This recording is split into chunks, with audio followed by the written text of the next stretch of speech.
It's Wednesday, take 2. It's Mark Pyers.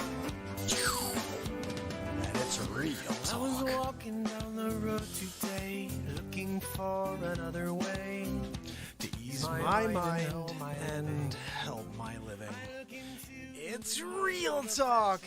It's the daily variety show twice today because I just got booted. Not really sure why, but we're here now for part 2, day 527 in a row of the Real Talk program. Guys, we were right in the middle of some crazy stuff. I kind of feel like I was booted because of what I was talking about. Who wants to agree with me on that one? And look, at the end of the day, they don't like it when you drop the truth on them. It's just the facts right there. You got the truth within the truth. They don't like it when you drop the truth. That's the truth. Okay, so we're here. Not sure if you saw the Soros bit. I need to know, Dane, my man Dane is on. Denise, are you back on? Because I have to play you the Soros bit. You need to see it. This was inspired by you today. You sent me the clip. And you said, hey, Mark, guess what?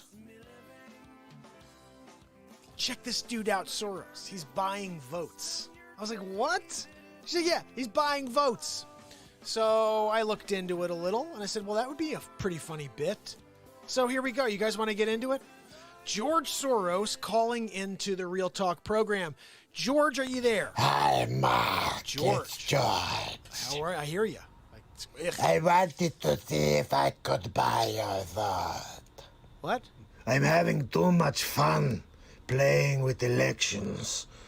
I'm looking for influencers that could get rid of Trump.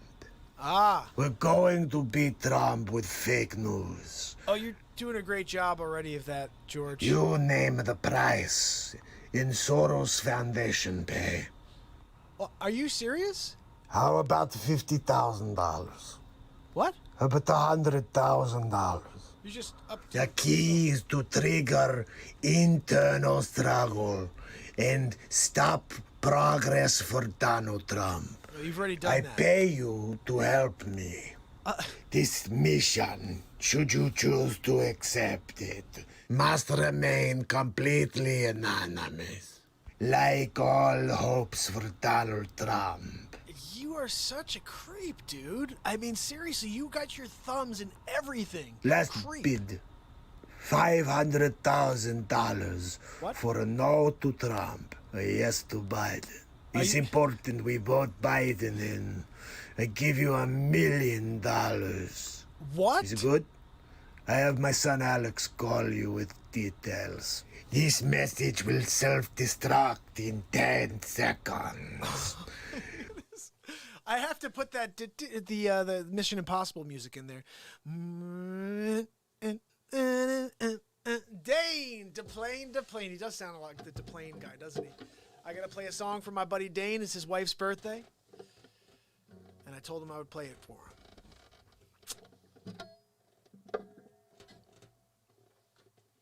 All right, buddy. Remind me again your wife's name so I get it right. Oh, Roy is on, my buddy.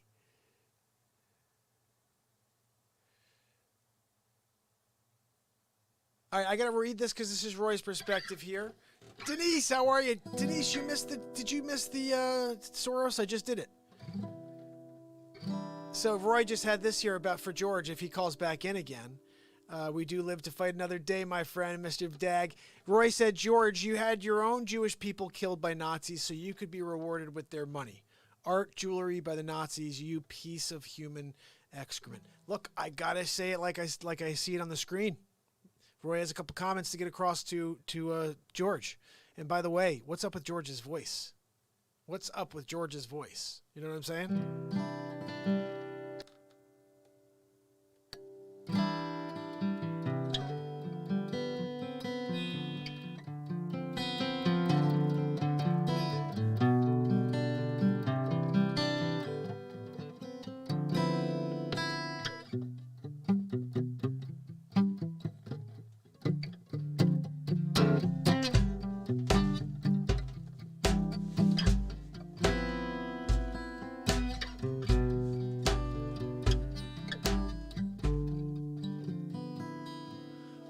goodness, Denise missed it. Guys, I got to play it for Denise. It was her suggestion.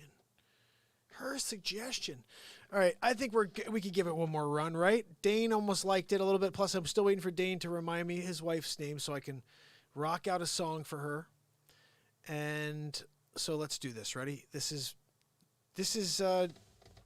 George Soros calling into the Real Talk program. Thanks to Denise and her suggestion today. All right, ready, Denise? Here we go. George, Esther. Okay, I got Esther for the song coming up.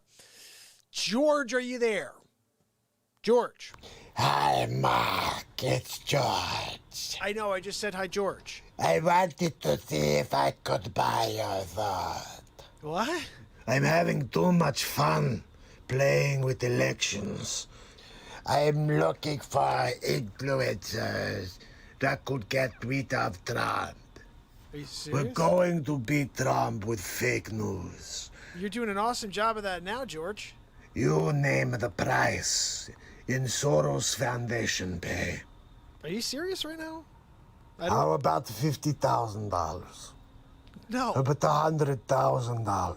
What? That's... The key is to trigger internal struggle and stop progress for Donald Trump. I pay you to help me. This mission, should you choose to accept it, must remain completely anonymous, like all hopes for Donald Trump. Listen, you're a creep, all right? I don't like what you're doing out there to make everybody in this world get to each other's $500,000 for a no to Trump, a yes to Biden. It's important we vote Biden in. I give you $1 million. $1 million? Is it good? Sure. I have my son Alex call you with details. Have him give me a call. This message will self-destruct in 10 seconds. Oh, my goodness. So that was thanks to you, Denise. And, of course, I got to play off of him every time and just do a little something with it. But he is a horrible guy, huh? I saw this crazy thing today. I think it may have been Roy who posted this, or my buddy Phil. And basically, yeah, I'm a machine. You're right. I'd probably say yes to the 500K. But for a vote, it's not my vote's not going to mean a crap anyway. But I think he's looking for people to smash Trump. So apparently there are people that have been getting paid to go out there and do his bidding and to start, like even the Colin Powell, all these people apparently are being financed to go out there and try to bring him down before the elections. Look, at the end of the day, he's going to bring himself down, or he's going to continue to just knock it out of the park.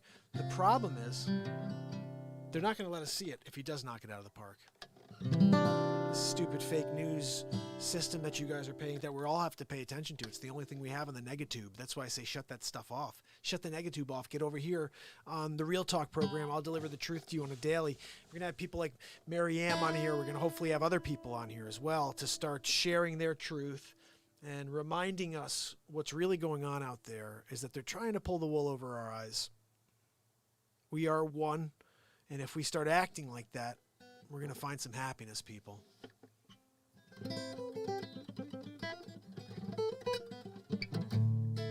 Okay, I got to read Roy's comment here. Roy, you missed it. I gave what I sent to you earlier.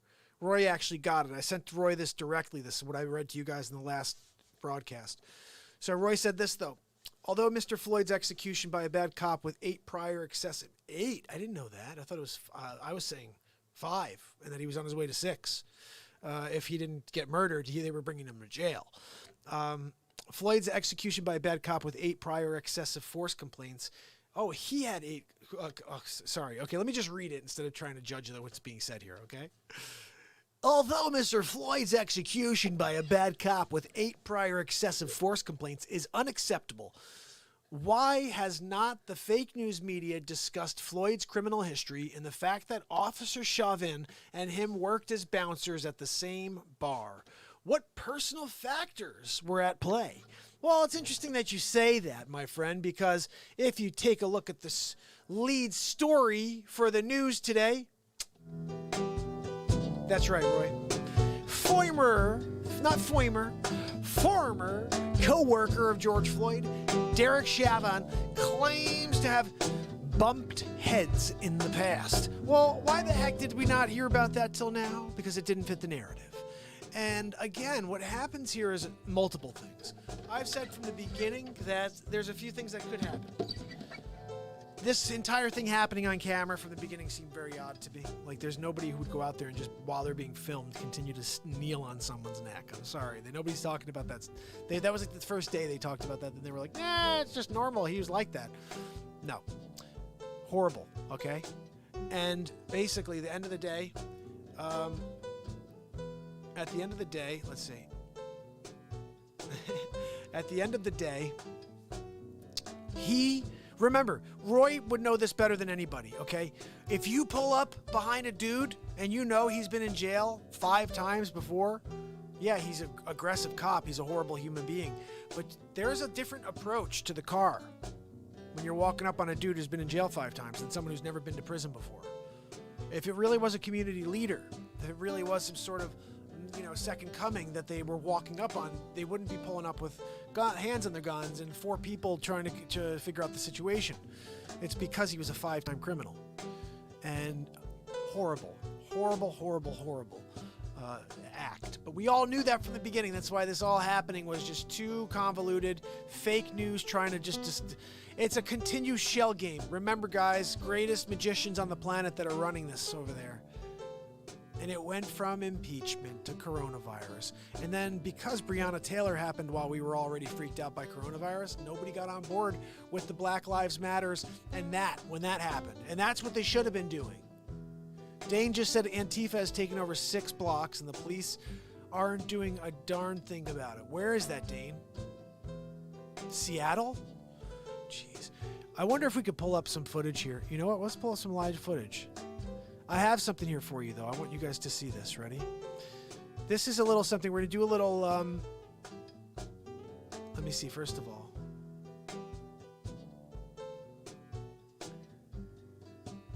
I'm a Machine started playing his guitar again yesterday, and he forgot he lost the calluses at the end of his fingers. Those are serious on my hands. Like, I'm back to the form I was in when I was a professional touring musician, where I was playing 3 hours a day. Actually, I'm probably, playing more now than I ever did, because I was not always playing every day. I'd have a show 3 times, twice a week, and then the other days I'd play a little bit. But now we have a show here every night, and I play for an hour or so. So I'm definitely playing a lot more. My calluses are tight right now. So this is crazy, guys. They knew each other. Is there another ulterior motive here that we're going to find out when they start interviewing this guy? Is he going to wind up dead before he can speak because it doesn't fit the narrative? There's a lot going on here, guys. Dag sent me something else. Let's see if I can grab it real quick. I did not go live on Instagram yet today, so let's see if we can keep ourselves over here. What is this, buddy? We have a couple of things here. Dag sent me something earlier. I'm going to bring it live for you guys to see. And we're going to kind of tune in every once in a while here and just chat about things that are off, okay? This is a story from documentary from somebody, a nurse, okay? I think what I'm going to do here is I'm going to chime in every once in a while. I'm going to play it for you. And I'm going to actually grab like something to drink, get my coffee refilled, and then I'll just tune in every once in a while. I don't think we're going to watch the whole thing. It's like an hour long, but this is like a serious thing. I wanted you to see the first couple of minutes of at least, okay? And this is courtesy of Dag again. Thank you, buddy, for sending this along and for contributing to the show. Guys, whenever you contribute to the show, I'll put the content out there, especially if it's something that I can get behind and talk about a little bit. And this one, I think, is a huge story for us all. We've wondered what the real information is with the coronavirus, the real data, the real figures. And I just watched... Yeah, Dag says you can watch it in 30-second segments. I'm going to play the first couple minutes for you guys here, and we'll get into the rest, okay? Let me just take this off. Hold on. Chavon, yeah. Now let's go through the news really quickly, guys, just so you see it. The second U.S. wave emerges with Texas hitting record. Oh, I didn't see that coming. I told you guys. We were at, if they want to call it 100,000 in the U.S., 110,000, it will go up to 180,000 now because of the riots. It could go up to 220. Okay? But yes, I'm a Machine is right. Overinflated figures. You're going to see that right now in this documentary. We may get knocked off the air for playing this, guys, because it's controversial. But this show is about the truth. If you want to call the truth controversial, I've been doing it for 527, and I'm going to continue. I'm not going to stop saying what's real, and I'm not going to turn the negatube on. You need to shut it off as well, guys. Let's see. Denise said in Minority Report, the perp's family would be compensated if he was killed. See, it's the same type of thing with what's going on with the coronavirus. What they say here, you'll see, is people that had tested negative twice their files would be switched over to say that they'd been confirmed positive. And you'll see it. This is behind the scenes footage. Nothing made up here. This is truth that we're going to share with you right now. But second wave absolutely is coming. And I told you guys, you're not going to see it for another 7 days. Okay. It's a 14 to 21 day turnaround where we start actually seeing the action of the coronavirus. So, everybody forgot about it for a few days, right? Peloisen's out there saying, oh, we need to get mail-in ballots because nobody's going to be able to leave their homes. And then she's like, go out and protest. Go out and protest because we need to get more of you infected so we can get you to get those mail-in ballots for November because we're not really sure we're going to get it right now. These people are creeps, guys. They don't care about any of us. I'll tell you what. I like paying less in taxes. I like paying less for gas. I like when people are buying homes. These are things that happened since 2016. And honestly, I kind of don't want to go back to a time where there's so much red tape and when they're giving so much of my hard-earned dollars away to people that don't do anything to earn it.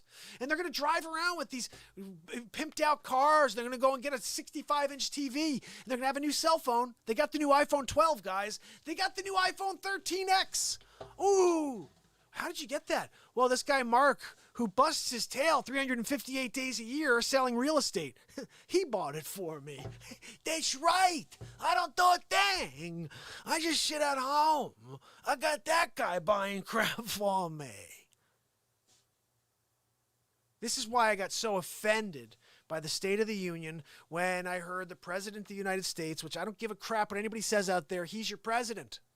And I told you, if stupid pillhead gets in there in January, Sleepy Joe Biden, if he gets in there and he actually says the words, I don't know what I'm doing here. I'm sleepy. What? I got to take a nap. But, sir, you're about to get sworn in. I am? Yeah, you are. To what? To be president of the United States of America. I am? Yeah, you, President Joe Biden. I am. I'm Joe. Yeah, you're freaking Joe. Did you know? I don't think you know anything. But you know what? If he gets in, that's my president. That's my president. Sleepy Joe Biden. You know, my Aunt Judy told me that I'd be president one day. Of course, I didn't realize that meant to my junior class prom committee. Are you serious, guys? Second wave, absolutely coming. So let's move forward to the next story, guys, so we can get on to our whatever the heck we're about to do. Okay, Dr. Burke says George Floyd protests have resulted in the destruction of 70 COVID-19 testing sites. Well, you're about to find out it doesn't really matter because the COVID-19 testing is just BS. There's no accuracy at all to it. Because you could go and get a negative a couple times and they'll be like, you know what, let's call Tommy a positive. Yeah, but he tested negative twice. Yeah, but he may have been. He's got a sniffle. Did you see Tommy? He's got a sniffle over there. Okay, that's one of the symptoms of COVID-19. Oh, did you see that guy over there? He just took a wild crap in the toilet. He's got COVID-19. No, he just ate he ate something that didn't really gel with his stomach. No, we're going to call it COVID-19. So Burke says that testing sites were destroyed. All right. Anyway, I'm just telling you that's what's going down in the hood. All right. And did you see this? This is what we're talking about right here. Is this it? I guess that didn't show. Here we go. All right. This is it, guys. Thank you, Dag, for hooking this up. I'll chime in whenever I think it's important.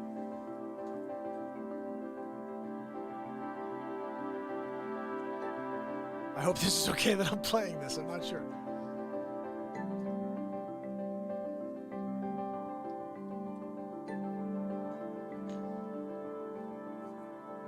Almost from the onset of the coronavirus epidemic in the United States, New York has been described as the epicenter of the outbreak, and Elmhurst Hospital in Queens, the epicenter of the epicenter. Obviously, Elmhurst Hospital in Queens is right now the epicenter within the epicenter. Elmhurst Hospital is the epicenter of the epicenter. And Elmhurst Hospital is really at the center of this crisis here in the city and in the country, with doctors desperately trying to keep up with the growing number of patients as supplies dwindle. And you see the black body bags?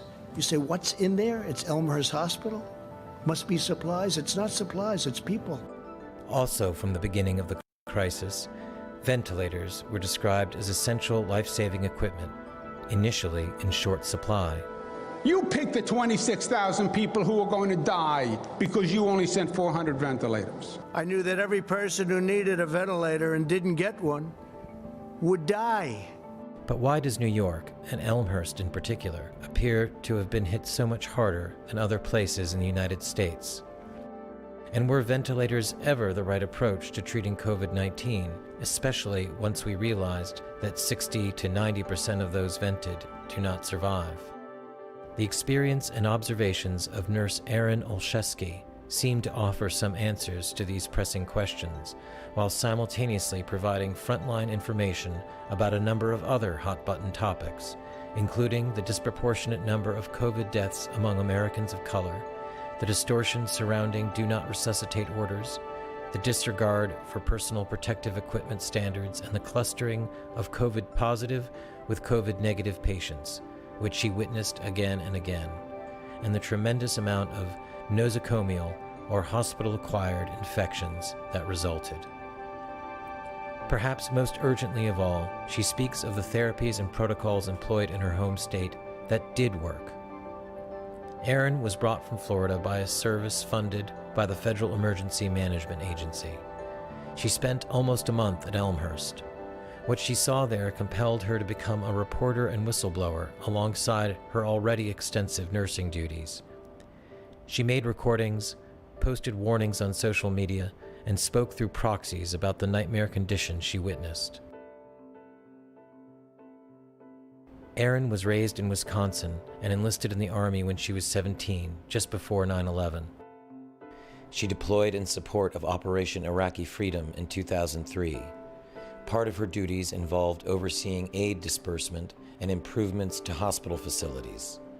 While in country, she received the Army Commendation Medal for meritorious service and was wounded in combat.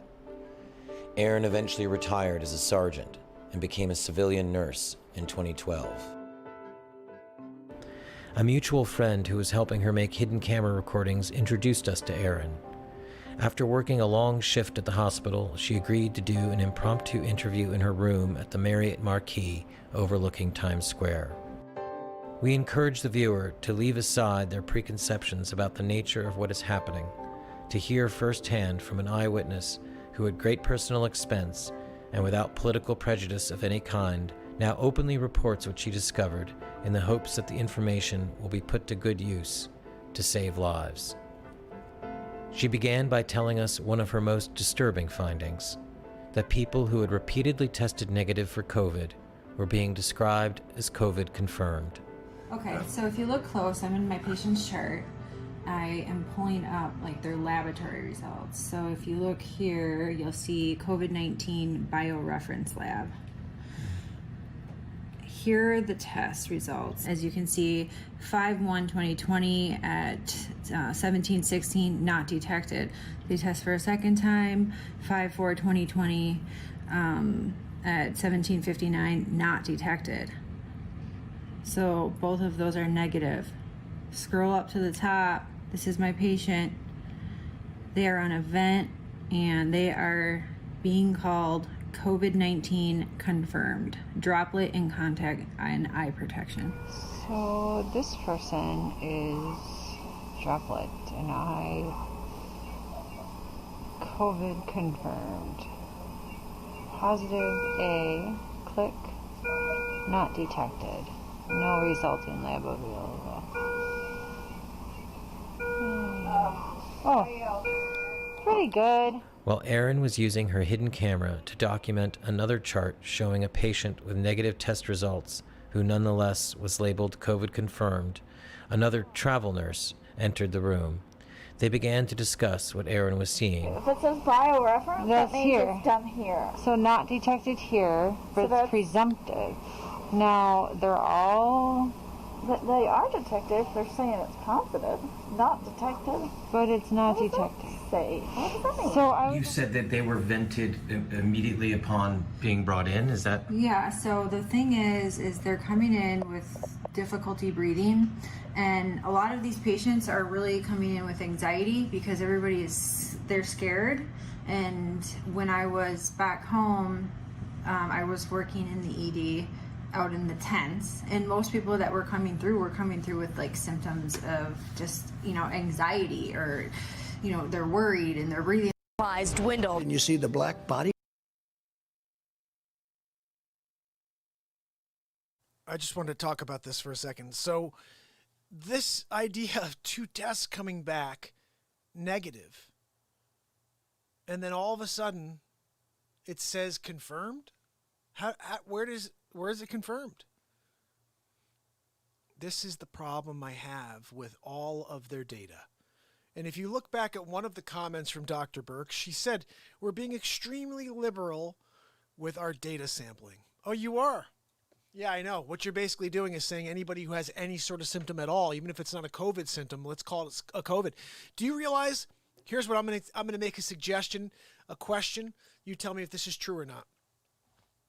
There's been 109,000 cases or deaths, 110, 115,000 deaths. How many deaths last year were there in the same period of time from March whatever till June whatever? Can someone do the math on that? Because what I'm starting to wonder is perhaps the same amount of people died last year in that same window. And if we didn't know, let's hypothetical. Nobody knows what COVID-19 is. It's killing some people. Some people get it. They don't even realize they have it. And it makes its course. It runs through the system. Would we still see 110,000, 115,000 deaths during this period of time in the United States is my question. Because if people were going into the hospital and they were going to die anyway, and they just marked it as COVID-19, then we had about 120,000 deaths in that last period of time. I just don't know how many we usually have per month, per 2-month period. So maybe somebody can look into that and let me know. Dag says she's a whistleblower. I'm sure replaying this would be fine. JG says the people who died were going to die anyway. So this is what I'm getting from the video here. So let's get back to it. But I did want you guys to at least understand my perspective here on the matter. Is that everything we receive is driven to pandemonium, so we will be freaked out. Let's see if we can get back to where we were. Erin was raised in Wisconsin and enlisted in the Army when she was 17, just before 9/11. She deployed in support of Operation Iraqi Freedom in 2003. Part of her duties involved overseeing aid disbursement and improvements to hospital facilities. While in country, she received the Army Commendation Medal for meritorious service and was wounded in combat. Erin eventually retired as a sergeant and became a civilian nurse in 2012. A mutual friend who was helping her make hidden camera recordings introduced us to Erin. After working a long shift at the hospital, she agreed to do an impromptu interview in her room at the Marriott Marquis overlooking Times Square. We encourage the viewer to leave aside their preconceptions about the nature of what is happening. Dag said to speed up. Let me see where we are. This is where we were. But the reality is, if they get on that vent, the likelihood of them walking out the hospital is slim to none. And can I ask you, what PEEP are they on, and is that being mandated or specified what the pressure is on the vent? Here's the thing with this. So you don't have actual doctors that know critical care, ICU doctors on these floors. There's a dentist, and there are residents with these. So residents are essentially students, and they have no idea what they're doing. Like, I had to police, actually today I had to police a resident because he wrote an order for me to run Versed, which is a medicine that you have to be very careful with because it can kill someone at like quadruple the speed of what you should be running it at the dose. And had I not known that, then I would have easily killed the patient. And it would have been okay under their COVID standards. So everything is kind of a wash. Nobody's held accountable for anything, and these people that are at events are essentially being like, these residents are like practicing their skills on them. So they're practicing central lines, they're practicing like invasive procedures that are really unnecessary. What is the percentage of Black, Latino, white? What's the racial composition? Hispanic and Black for the majority. And what's the age range? Asian. And Asian. And what's the age range? 20-year-olds all the way up to 70, 80-year-olds. Very, very few, I should say very few. Can I say something here? Because this is very interesting. It's targeted annihilation. Targeted annihilation by way of coronavirus that Bill Gates introduced to the world. I guarantee you, Bill Gates is involved. Bill Gates, George Soros, they're involved, guys. And I'm really worried about our future if it gets back in the hands of these people who can so easily distract us from the truth. Let's get back to it. Few 80-year-olds, but the majority of people, I would say, are in their 40s or 50s. Wow. And what percentage of the people that are in there would you say actually have tested positive for COVID? Half. Probably half. But everyone is being treated as though... The entire hospital is COVID. So half the hospital is not COVID, but they're on COVID floors. So let me just ask you about nosocomial infection. So you're saying they're putting non-COVID or COVID rule out with definite COVID patients? Yes. So I was only wondering, because like I was looking at like all the patient rooms, and like this patient is in with like a non-COVID. I don't understand why they're doing that. I know. There's 4 patients in a row here Yeah. on COVID. And this is supposed to be the COVID. Yeah. Because 7th floor, they've shut it down. That's right. I'm confused. And then they're going to have non-COVIDs there. Yeah. This is going to be the only COVID, so they shouldn't put any non-COVIDs here. Well, that's what they've been doing. They're banking on the fact that they'll get it because they're already immunocompromised. So and they'll put them in the same room. So there's double rooms. So you have a COVID with a non-COVID. They don't even care. We have enough rooms where they can be separated now because it's not as busy as it was, 4 weeks ago. But they don't care. They're just putting them together. I have that right now happening. And like the guy over in... I had 2 26 that were 2 negatives. And they end up positive. Like the guy over in 29, I had him upstairs because I was on CCU before it. Yeah. And he came in with a stroke. I know, that's what 26-1 was, a stroke. And no COVID. And now he's got COVID and he's on a vent. Well, because we gave it to him here. I don't know how this ended up being COVID central. I know, but she literally came in with a broom, and then she left like 5 minutes later. My patient had died of COVID, and she didn't mop the floor. She was cleaning, getting prepared for my next patient, and she didn't mop the floor. I was like, that's a standard. I didn't think I had to tell her that. Right. People don't know how to properly wear their PPE. Let's go back to Ebola. Like when Ebola was here, people took that very seriously. You have a nurse in the room in all the head to toe PPE. This is Ebola. This is I'm going to compare it. And you have another nurse that's outside the room handing supplies. The clean nurse and the dirty nurse, right? Going and when they're taking their outfit off, one nurse is unzipping the back so she can take it out, walking out. They're not doing that here. We're wearing like our scrubs. And then we have maybe like a net top our pants are exposed. They're wearing booties over their shoes, but the booties are going room to room to room, and then people will wear them through the hospital. So there's massive spread just through the improper use of the PPE. I mean, it's a no-brainer. Everyone, it looks good. It looks good. Looks like you're super safe, but in reality, it's ridiculous. So you'll go room to room. You'll maybe take that top off, put a new top on, but the rest of you is still exposed. But I mean, why are they doing this? You know? I know. Suspected, and then there's like principal hospital. Does that mean like a nosocomial? Is that what that means? Like, we have in the United States, and we've had it for a while, a rapid test. It's 45 minutes. Do you have COVID? Don't you? They're not doing the rapid test here. They're not. No. Okay. At Elmhurst, you've never seen them. Nope, they don't do it. It's too expensive. They do 5-day. It's like 5 to 7 day turnaround. In the meantime, they admit them onto COVID units. So non-COVIDs, the rule-outs, are going to COVID units and waiting for the results. Even though we have a rapid result, which is 45 minutes, and they're not doing it. No. Not one.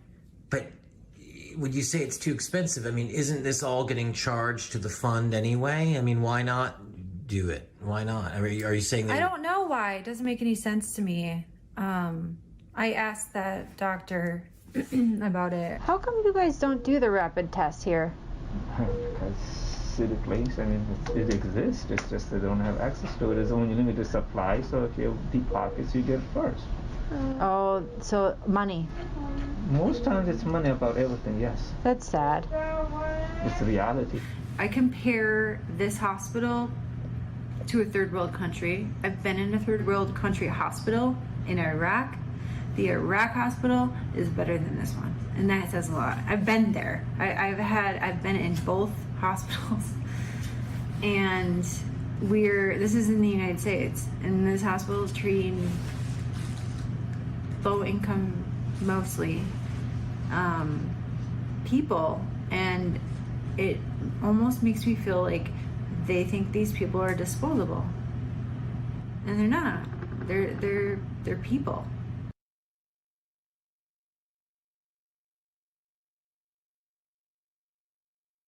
This is real stuff that's going on. And it's scary that we live in a world where they can exterminate us one by one and choose who they want to exterminate. You're going to go into all the inner cities and you're going to find these little pockets where they're just quietly shuffling people from room to room. They have these rapid tests, but they won't use them. It is all covered by some sort of fund. But each and every COVID case that's considered a COVID case, a confirmed COVID case, they get a bump. Who gives the bump? Who knows? Boss is on over on Twitch now too. I love it. But Boss is right.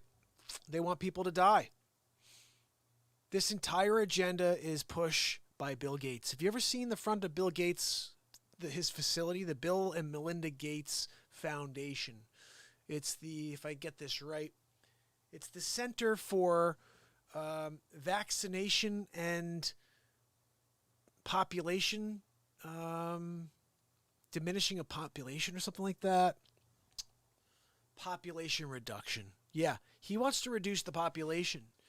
And how do you do that? How's the easiest way to reduce the population? Well, let's create a coronavirus, and I will subsequently have the patent for the coronavirus. I really want to play the Dr. Evil clip now just because I'm like, this is totally down the Bill Gates alley at Dr. Fauci. And they had us scared to death, guys. Well, you can't touch anything. Social distance. If you go home, make sure you wipe down everything. Don't kiss your spouse. Don't kiss your children on the foreheads until you've showered. And make sure you buy a lot of antibacterial.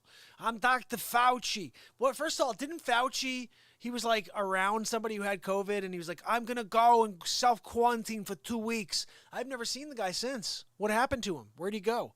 Well, because he's a creep. They're all creeps. Let's see what else. And if you guys think Fauci's not a creep, look into him. Look into the HIV vaccine. It never became a thing, but Magic Johnson is still here, so they have something, okay? And Dr. Malkovich, something like that, Markovich. Anyway, she had come up with the formula for whatever it is that Magic Johnson takes. And Fauci held on to it for 6 months. He demanded her research, and then he sat on it for 6 months. Fauci is a fraud, and he did a really great job of talking down every potential cure, anything that may be helpful for the coronavirus. I still don't know. Are they saying the hydroxychloroquine is a bad thing still? Because I heard they take it all over the world for malaria. People are taking it for malaria. Why would they not take it for COVID-19 and just try it, like they said? Yeah, Fauci has connections to the Wuhan lab, to the Fluhan. It's the Fluhan. Should we get back to it? Let's see what else she has to say. I'm very much intrigued by this. Are you guys into this? Here we go. You know, people are not disposable. You know, especially the ones that are struggling day in and day out, the hard workers. You know, like trying to reach that American dream, and they're not given a chance because they're brought to this place where nobody cares. And is there an understood financial incentive to diagnose COVID? Yeah, of course. So in the hospital that I'm in right now, it's all COVID at this point. Every single floor is COVID, and they made it that way, obviously, for a reason, in my opinion. But a person cannot come to the floor unless they have a COVID diagnosis. Is the reason, did they not want to cross-contaminate? Would that be the legitimate reason why you would create an all-COVID floor? Here's why I will say no to that, is because they're admitting people for, quote, COVID rule out. So this guy was probably admitted COVID rule out, tested him, they saw that it came back negative. They probably already did something where they needed to now call him COVID, in the hopes that if they're putting him on a COVID floor and there's nurses going room to room to room, he will get it, and then they'll be backed when he does pass that he did have COVID. Yeah, I mean that's quite, that's quite a charge. I mean, what makes you think they really want them to get COVID? Because money. Money. I think it's at least $29,000 per patient, and then you have to think you are also charging supplies and more supplies and more supplies. That's just like a bonus money. But but the residents aren't getting that, right? I mean, why? Oh, that's the thing. And I actually I've went at it with a lot of residents already, and they're order followers. So there was a resident, and I have this on tape. I taped it because it was just so disgusting to me. A 37-year-old, which is my age, was not a DNR. He was a full code. His family in depth discussed with the doctors that they want us to do everything they can to save him. He came in talking. He was very terrified. He was just like, totally alert, knew what was going on, and they convinced him to be on a vent. Now he's dead. But the doctor said when I got into shift that if he codes, that we are not to resuscitate or try to save him. And we flipped. This is important. I just asked them if we can put a DNR order, and they said no. That's up to the attending. Okay, so we're going to code him. That's what I said, and they said no, we're not. I said yes, we are. Yeah. We're obligated to. So then you got to say something though, like it's our license. Unfortunately, you guys got to put in an order, just something. That's what I said. I said I'm obligated. Yeah. What did she say? So then she's like, the higher up said. I said I don't care what they said. What higher up? God? We don't have a God here making decisions. I said I don't care what they said. So we're supposed to. He's not DNR, but we're treating it as DNR. Basically. Does his family know? His family knows the situation. I think they called them and they told them. They were trying to do a school attending consent for DNR. Okay. All day he spent like in the 80s saturating. It was this one on the forehead didn't work. It was this one worked, and it came back. When I changed it, I was like, oh shoot, it's 90. Yeah. So they started playing around with the Oh shoot, it's 90. he's still on pressure. He changed the pulse ox You put him on AC, from drop. his head to his finger, and Well, he's yeah, like, no, I oh, asked it's him last 90. week. I had to put a sign up last week. Don't touch my. He's fine. Nothing. So, So what was that? So that was, we were just getting on shift because we were starting the night shift at 7. And that was the nurse from the day shift saying pretty much we shouldn't code him if he's going to code. And then I turned my glasses on. Why are we being told not to code him, essentially? That's what he said. I mean, because I'm going to tell you right now, if he bottoms out, I'm jumping on his chest. Period. Point blank. It's going to happen. Okay. Because until that status is changed in the computer, that's what I'm obligated to do under my nursing license. Right. I mean, Because you guys aren't going to back me up and protect me. well, Elmhurst does have a policy given, like a COVID policy, given the scarcity of dialysis and blood. It can be a chem code, it can be whatever. That it's not, there's not a, it's a difference. Normally the standard is whatever the family says, like we just do. So if they would say code them for 5 years, like we just do that until they die. It's a little bit different now because of the new policy in place with Dr. put in place, which is that you don't need full family like you can just tell someone that it's medically futile and that we're not willing to just pour blood and resources into something that would be impossible to get back. But look, it's brutal. He's 37. I mean, it's brutal. Well, so they tried. Well, our higher ups have agreed and our attendings agree that this is futile care at this point. He is not going to make it. I said, he doesn't have an epi drip going. He doesn't have anything to sustain going. And I said, and who decided this? And I said, can you put a comfort care order in then? No, we can't do that. Can you put a DNR order in? No, we can't do that. I said, so what's our plan? Do we have to modify? She goes, well, he's dying. And I'm like, I understand that, but there needs to be an order indicating that either I'm doing compressions or I'm not doing compressions. Well, I can say that we can all be in agreement that we will do it. I will definitely. Because I'm going to jump on him. Yeah. So will I. I'll go right with you. I don't care. That's what we're here for. I'm not playing like these until stupid they games. change his status that he is a DNR, and they can do a true physician consent if they've talked to the family. Yeah. But until they change it, and I see it, he's a full code to me. We know when someone we're close. We'll pull the code card up and be ready. You know, we're ready. I had the epi ready. That's one of the first things we do.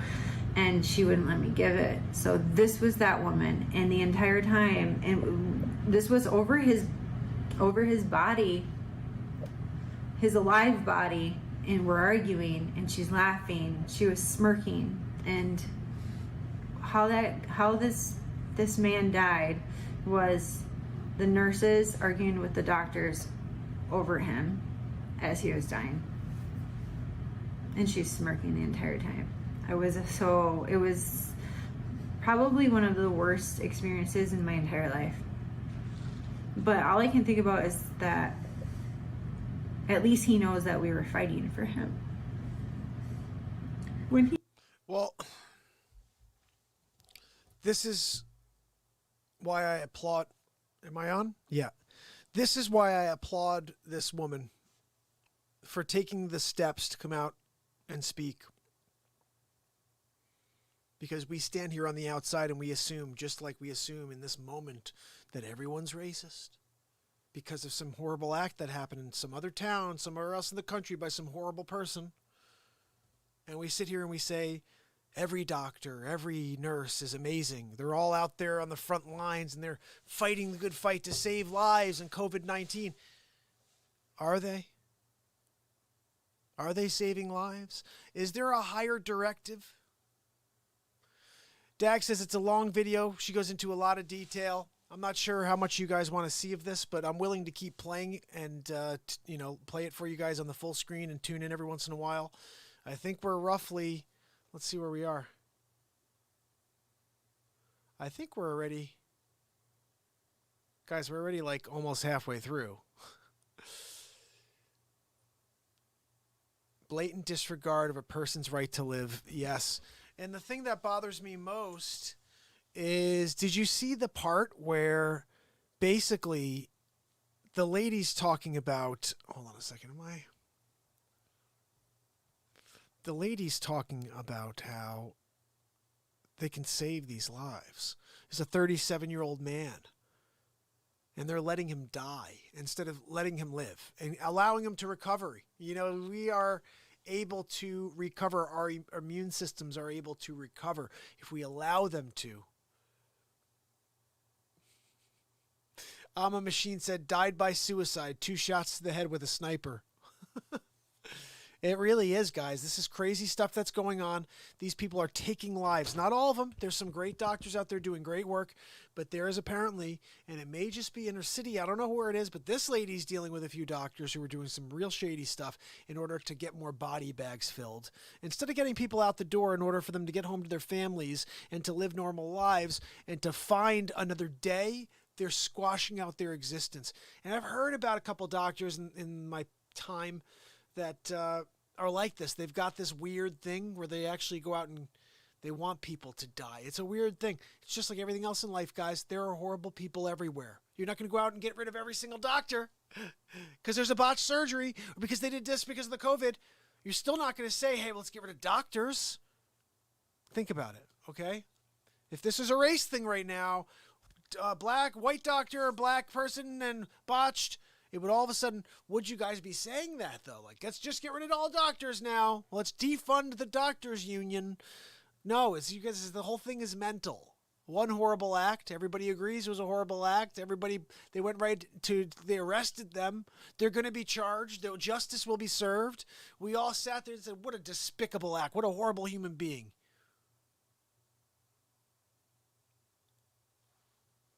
In fact, if you just left it at that, it would have been better. It would have been better if you guys just left it at what a horrible human being that guy was. He murdered that guy, and now he's going to jail forever. And I feel really bad for this guy, George. I feel really bad for him. But when they go out there and they create this narrative of community leader and father that's been there for his children and raising them, blah, blah, blah, blah, blah, and you start chipping away at the exterior. By exterior, I mean fake freaking news. It's all you ever see out there. When you chip away at it and you start looking at what's really going on, you say to yourself, wait a minute. Kevorkian went to jail. There we go. Kevorkian went to jail, really? This lady's from is this which Bellevue, I think this one is. This is the one right in New York City, though. I think this is a New York City hospital. So basically, they're trying to kill off as many people as possible. You guys also know that Mayor Cuomo was putting people that were sick into nursing homes with people that weren't sick. That's right. That's what he was doing. And he got, I don't even know how everybody forgets about these things. Oh, I know. They started a race war. When did the race war start? Oh, that's right. After, did you guys see this? I'm going to quickly show you something here because it's creepy that it started right after. Hi, Mark. Hold on a second. George. George, thanks. We're going to do you again after. Hold on a second. Did you guys see this? This is when it all started, and the reason why we have this whole thing right now, because they had it in the holster ready to go, just so you know. It's been in the holster ready to go. They've been saying to themselves the whole time, I just can't wait for another act like a Breonna Taylor to happen now, because now coronavirus is starting to settle down. Somebody out there was probably like, you're going to find someday in 5 years, you're going to find like a internet post out there that's like, look, we're looking for video of a race act, something that we can use. Send it to us. We'll pay you $10K. Okay, that $10K goes out the door. Here's the one thing I'm worried about or questioning. This guy Chauvin. When you see what's going on out there, is he going to get off? I saw this thing today. One of my stories was that an attorney says he did nothing wrong. Well, isn't that building starting to build that narrative? Oh, look, he was just doing his job. And this was a 5-time criminal. And he had to make sure he wasn't going to be attacked, even though he was handcuffed behind his back. But he didn't do anything wrong. All of a sudden, this guy is let out of police custody. And what do you think happens? The guy who killed our hero, the guy who was just in the picture with Martin Luther King and Malcolm X. Oh, we have to fight in his behalf now because this Chauvin's out of office. White racist people everywhere. Stupid narrative. I don't know. I mean, there are racist people. I don't know them. I keep a certain amount of people around me. I'll tell you what. In life, you should keep 5 people around you. Okay? 5 people. Within reason, maybe a few more. And these people should lift you up. They should make you feel great about yourself. They should make you want to go out and be something. And they should support your actions. They should support your beliefs and your interests. And they should tell you every once in a while that they care about you. These are things that matter. The skin color doesn't freaking matter, guys. It's those things I talked about. And I didn't even mention what someone looked like. Because what someone looks like doesn't matter. It's how they act, who they are. What was that thing that Martin Luther King said? Content of someone's character? No. If you looked at the content of someone's character, we would not be doing what we're doing with George Floyd. It's a horrible act. I feel bad for the man. But content of character. Oh, let's put him on a t-shirt with Martin Luther King. Greatest nonviolent protester, civil rights leader in history, and Malcolm X. Likewise, another.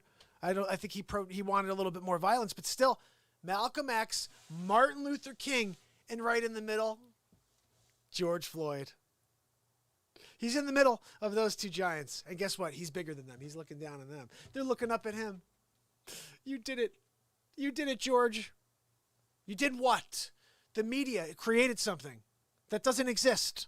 This is 2020, okay? This is the time where we are able to go out there and be like one. Does anybody not remember Barack Obama was the president of the United States like 3 years ago? How come all of a sudden we get to a point where we're able to look and say, yes, we have a president of the United States. We have the first African-American president of the United States.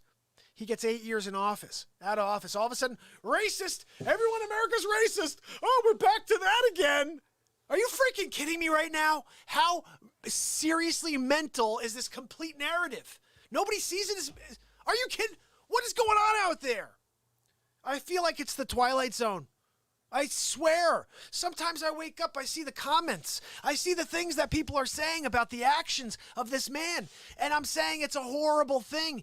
Nobody should ever be treated that way. No police officer should ever treat anybody that way. But you know what? It happens each and every day all over the country. And it's not a color thing. It's an action that is with police brutality mostly. These people have the power and they use it. And you know what?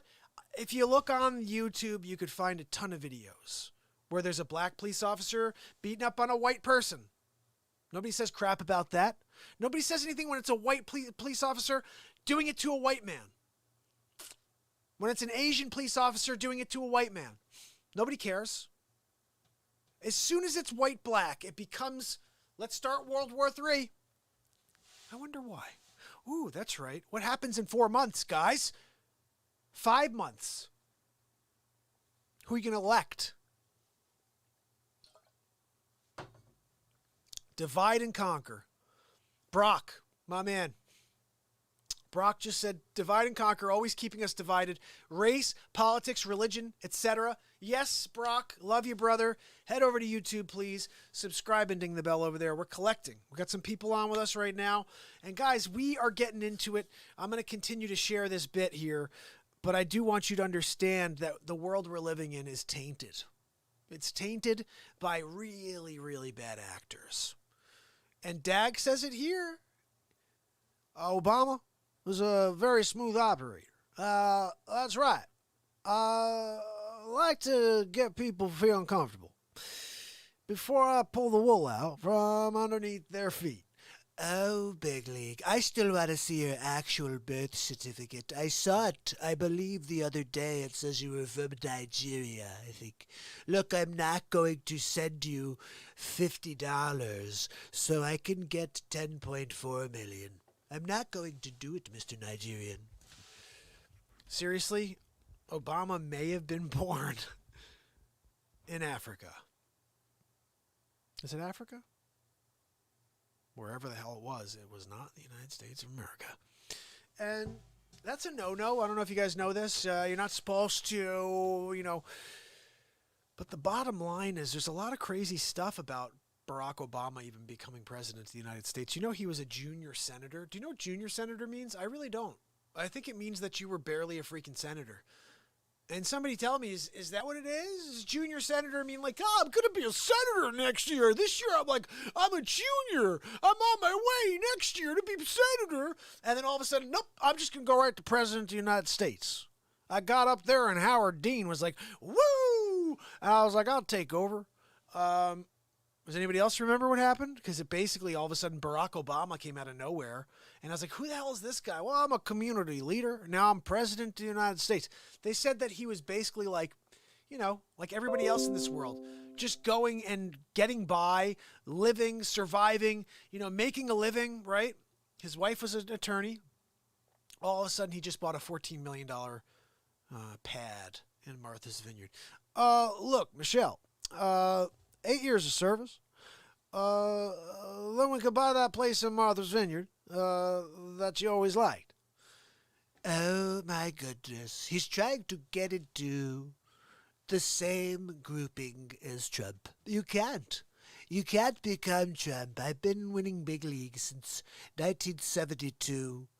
I went to Wharton School of Business and I learned everything from Dr. Einstein. That's right, they brought him back from the dead in order to deliver all kinds of goodness for the Trump. Yeah, you're supposed to be born in the USA to be the president. That's what Denise says, and you're absolutely right. And you know what? I don't think that Barack Obama was born in the United States of America. I'm just saying, don't think he was. I'll say you look into his birth certificate if you can find it, but I bet you find it says that he's from somewhere else in the world. He ain't from the United States of America. He ain't from America. And I know Trump really gave him a hard time when he was still in office. I want to see it. I want to see the birth certificate. What's with Barack Obama not showing us his birth certificate? I bet you it's because he's not born on the United States or even on the planet. Maybe he's an alien. He was brought here from the planet Zarkon. And when he comes here, he's going to take over the planet. He's taking over kind of like Mars Attacks with Jack Nicholson. He pulls up, Barack Obama pulls up. He's like, oh, hey, Mr. Jack Nicholson, are you president? He's like, I sure am. Like, oh, that's fantastic. I'm going to shoot you with my little cannon here that looks like a laser beam. And look at my head. It's a brain inside of the capsule. I like your head. Winning big league. Look, Barack Obama's winning big league for sure. Yeah, it's like amazing to me that this guy's coming out now. Again, he's doing these like, I'm going to come around the backside and elbow Trump in the face. Like, literally, he's elbowing Trump in the face left and right. And all I got to say to that is stop being a jerk, okay? You had your time in office, okay? Move on. I'd like something. Dag, maybe you could help me with this. I want to have a facts chart. Facts chart. Okay, let's do this. Let's lay out, and this is first 4 years of, forget that, do all 8 years of Obama's presidency, all of his pro accomplishments, things that he did that benefit society, benefit the United States of America, that we look back on now, we're like, wow, what a great move. Or even back then, we're like, whoa, what a great move for America. Okay, this is the challenge. For America. And then I want you to write a list of things that he did for other countries, okay? And then I want you to take the same list and make it of Donald Trump. What changes he made in the United States from the moment he got in office until today. And then all the bad things, which you would consider bad policy, bad whatever, okay, on this item. And I want to put them up on this screen together and I want to go over them. Because I heard a friend say the other day something that really pissed me off. He goes, oh, what has Trump done anyway? He's done nothing since he got in office. And when I heard that, I realized how stupid a comment that is and how ignorant a comment that is. Especially when you look at the facts, when I didn't But I did do something. I watched the 400th day of my show, which was the State of the Union address. And I heard Trump say the word America many times. And I'll tell you what, guys, I am a fan of hearing the word America. I am a fan of hearing a president get up there and talk about America and say how great things are going in America. I love hearing someone say, America is doing great. The State of the Union is phenomenal. We're winning big league on trade. I have China in my back pocket right now. President Xi-Hol. I called him last week. I said, look, Xi-Hol, you're going to have to send us some more business. I've been buying too much from you, and you're just a Xi-Hol. And he said, daddy-daddy-poo-poo, gada-da-ga-boo-boo. And whatever he said, I don't understand. I don't speak Chinese, okay? I did have Melania in the room. She speaks Chinese. She's fluent in Chinese. Melania, do you remember when you spoke to Xi-Hol? Yes, that's right. That's right. You're such a cutie pie.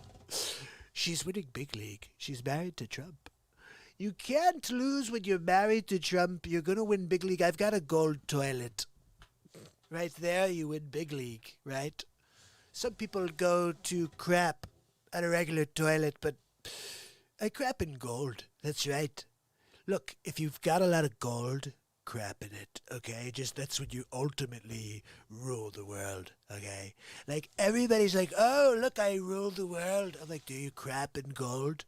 They're like, no. That's right, you don't rule the world. Trump, I rule the world. Winning big league. So let's get back to our story over here. If I haven't destroyed it, I'm not sure what happens when I go back to it. Let's see. Did I mess it all up? Oh, I messed it all up, guys. You know what it is? I gotta adjust this is what I gotta do. I had it set up to refresh whenever I go back into the scene. Sorry, give me 1 minute. Let's not shut down Source when it's not visible. Marv Albert. Look, guys, we're gonna get a little again over here. Let me just get it on full screen for us, okay? It's pandemic. Guys, get back to the stories right around Everybody says that. It's someone higher up. I'm like, good, call them. Like during that DNR when they're telling us, or the full code when they're telling us not to, do CPR. I'm like, all right, call your higher ups then. Let's talk about, and they wouldn't, because they're all scared. Everybody's scared. And everybody's scared to stick up for themselves, and I've called a lot of doctors unethical to their face, and they deserve it. I'm a nurse. I'm an advocate for my patients, and to the flip side of it, but I totally agree. But no. Just wait. If there's a DNR. You were laughing and you thought it was funny. You were like smirking. You're being really rude to all of us, and I thought that was really. I'm not being rude in that. It was really, yeah, you are. It was very disrespectful, okay. And I don't think that you're going to be a very good doctor.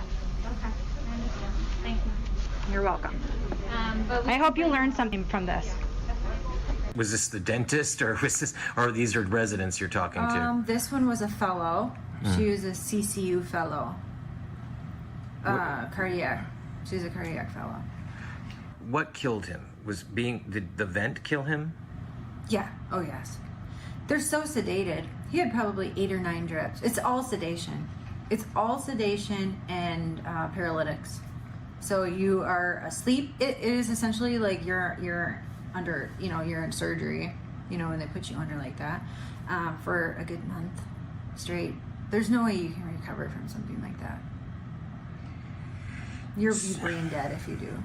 So can you list some of the drugs that they're put on the drips? Yeah, there's propofol, fentanyl, Nimbex, Versed. Gosh, hang on, I have a list. She's got a list. One of my patients was on this. Just one patient. So Nimbex, 100 milligrams, Precedex, 400 milligrams, fentanyl, 2,500 micrograms, heparin, 25,000 units, Versed, 50 milligrams, Levofed, 16,000, Neo, 50 milligrams, Propofol, 10 milligrams, Vasopressin, 100 units, That's just one person, and all these drips are running at the same time into them. So, in the case of this 37-year-old, he comes in complaining of some respiratory distress. Did he have low blood oxygen? Totally healthy guy, and he was satting that's the oxygen saturations, and 88, 89. So a little low. I mean, yeah, but people do that. You and I probably do that. We're not monitoring our oxygen, all day long. But he felt shortness of breath, so he came in. Yes. And what was the next step? What would have happened next? He went to a step-down unit, among other... What does that mean? Sorry. It's just a unit where people aren't quite on the vent yet. And I say on the vent yet because I should call it a step-up unit to the vent. But so was he... what's the phrase you used? COVID rule out. COVID rule out? So that's how they admit everyone to the floor that doesn't have a positive COVID immediately. Okay, so he's put in the step-down unit, which is a euphemism for step-up unit. Yeah. And what happens to him there? What's going on there? Oxygen. I wasn't in this unit. My friend was. So just normal oxygen, nasal? No, they'll do a high pressure. So what does that mean exactly? What does it look like? Pretty much like a forced. It almost looks like a big thick nasal cannula, and you put it in your nose and it forces the pressure in. It can almost be it's still causing your lungs to expand, right? But what they really need to be doing is the non-rebreather mask, but they just skip it usually. They go right to the high pressure, so their lungs are already, So, and tell us what a non-rebreather mask is. So that's just, there's a bag that is on the end of these masks. It's not forcing air down your lungs. Okay. It's more natural. Okay. And you can put 100% oxygen. That's what people need. Okay, so and that really is not the protocol. It's not the protocol to start people on that. I mean, it should be, but it's not how they're doing it now. I mean, in your prior experience dealing with people with low saturation, would that be what you would do? Oh yeah, that's what we were doing, in my hometown. And were you having better outcomes there? Yeah, we didn't have this because we treated them properly, What would you say the case fatality rate was? None. 0. Yeah, by me, 0. And what is the likelihood of coming out of the hospital you're in? I'll tell you that the unit that I've been on, the only person that survived, ironically, is a guy who pulled his own tube out. Yeah. So he woke up enough to be able to do that? Yeah. He wanted it out. He should have never been on in the first place. That's a whole nother story. So let's just keep going with this 37-year-old. So Unreal. He's on the step-down unit, and he's being given semi-pressurized oxygen, and not a rebreather mask. And then what happens to him? They'll start treating them with medications, that will...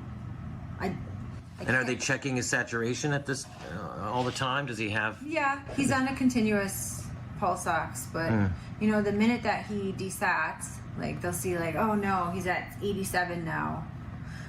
Or, oh, look at this. Oh, he's going to need more help. And then they go tell them that they need more help, even if they don't. It's ultimately what it comes down to is, people being just lazy and wanting to treat. They just want to treat. Is there any incentive to the... Okay, you're saying that the incentive for the residents is kind of experimental almost. They're order followers. And they're, they want to please. That's what they're doing. They want to please. And, the protocol of that hospital is to treat. To treat invasively according to this protocol. And do we know where this protocol originates? I mean, because obviously the governor was talking about getting vents. Everyone was talking about getting vents. So this seems like this comes from very high up. Yeah, I mean, if you're going to tell somebody, the entire world essentially, especially the entire United States, when they're like, we need the vents, if you tell people something enough, they're going to start believing it. So that's exactly what happened. Tell me why Cuomo immediately thought 2 months ago that they'd need 30,000 vents. How do you just come up with a number? Comer's an idiot too. Well, some of the Medicare is paying them more money for people. 29,000 of that. So our 37-year-old, what happens to him next? So they say, okay, it looks like he's at 87, he needs more, and so is that the point at which they would intubate him? Yeah, that's when he went to that's when he stepped up. So he stepped up to the ICU. He steps up to the ICU. For more care, right? They start off with a little bit of like muscle relaxer, and he's woozy. You have to remember there's no family with these patients, so they're alone and in hospital by themselves during a pandemic that they're terrified of already. That's likely what brought him in the first place. He's totally healthy otherwise. And then you have doctors. They think they're doctors, but they're resident. Technically, they're doctors with absolutely zero experience. I've had to teach residents several nursing skills, telling them that they have a choice, they could likely die from this, or they can be saved by, getting a tube, and that will help them breathe. They don't call it ventilator. We can give you a little help breathing, and that's it. Then they get the sedation, and they go to sleep, and that's it. They don't wake up. He's in a body bag.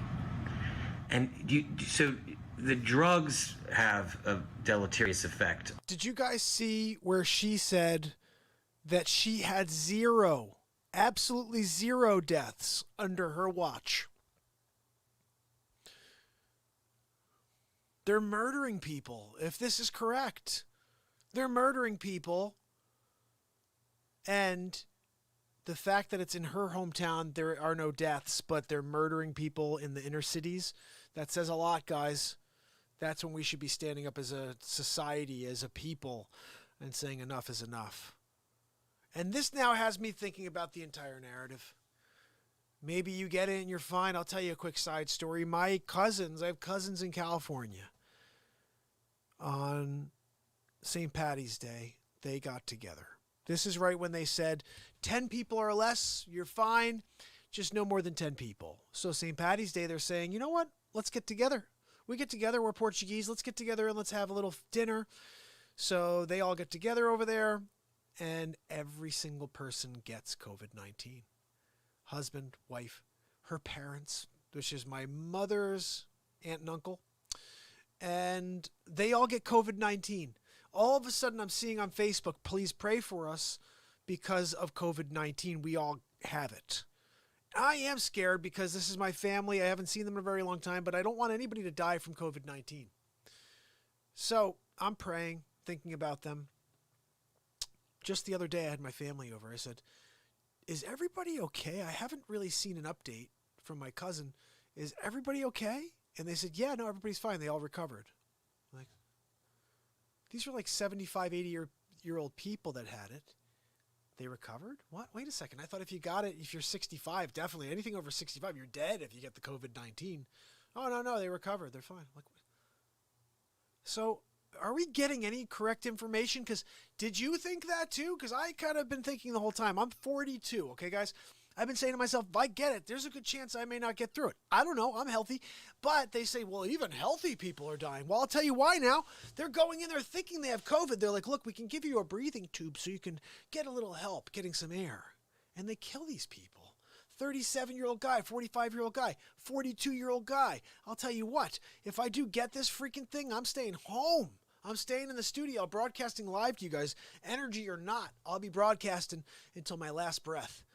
And I'm still scared of it, but I think that it's been blown out of proportion, so people like me stay in my basement. Here we go. On the body, on the brain, but is there something about the pressurization of the lungs that is also causing harm? Yeah, they're having the PEEP, that's the pressure in his lungs, which is causing the barotrauma of people. It's blowing people's lungs out. So when that happens, what do you got to do? Turn it up more. You just keep. Because the membrane expands, so that you need, in order to fill them and deflate them, you need more pressure. Yeah, you're gonna have to max. I mean, we have a guy right now who's maxed out on everything. There's nothing more you can do. So then what? You just wait for them to die? I mean, there's nothing you can do. Can you tell us what PEEP levels are they started on? It depends. They're always usually, well, they'll start, there's some good ones. I can't say everybody's bad. Mm-hmm. There are some good doctors that'll start them out on 5, which people should be at about 5. Hmm. But that doctor goes home and the next doctor comes on shift and cranks it up. Then what? It's hard to go back down. And what oxygen level are they put on? It depends. I mean, as they start to deteriorate more and more, then the oxygen obviously is going up. There's a guy right now, I have him on 100%, and I'll have to come in and, give him a little bit more rush of 2 minutes of even more oxygen just to keep his stats up. I mean, that's what happens to people. In your home state where you were treating people, what would the protocol be? I mean, it varied upon each individual, but we definitely would never go immediately to, you're going to need a vent. You didn't feel pressure to diagnose people? There wasn't a pressure to diagnose people COVID? Not at all. No. We're not a public hospital, too. That makes a huge difference. What I'm seeing is it's the public hospitals, and this is like in other states, too. If you look at all the hospitals, most of them are public that are needing money. But our hospital would just treat them based on the individuals, and they were using the hydroxychloroquine and the zinc and, that protocol, for sure. At your hospital? Oh, yeah. And that seemed to work? Yeah. We didn't have anybody that died. I think there was one patient that was admitted and went home like the day later. And I'm in a pretty big city, so. And were these people who were elderly with comorbidities who were having good outcomes? Yeah, actually one guy the one guy that was admitted came from a nursing home. And he was hydroxychloroquine works. Severely obese. And he yeah, left. He's fine. He left after a day? I think it was like a night, maybe 2 nights max, but. And what do you remember what he was treated with? I didn't have him on the floor, but I can imagine he was treated with the protocol that we would prescribe the patients before they left the emergency room. Which was? The hydroxychloroquine, zinc. Why do you think that's been demonized so much? Because it's working, and then people wouldn't need vents. I don't know.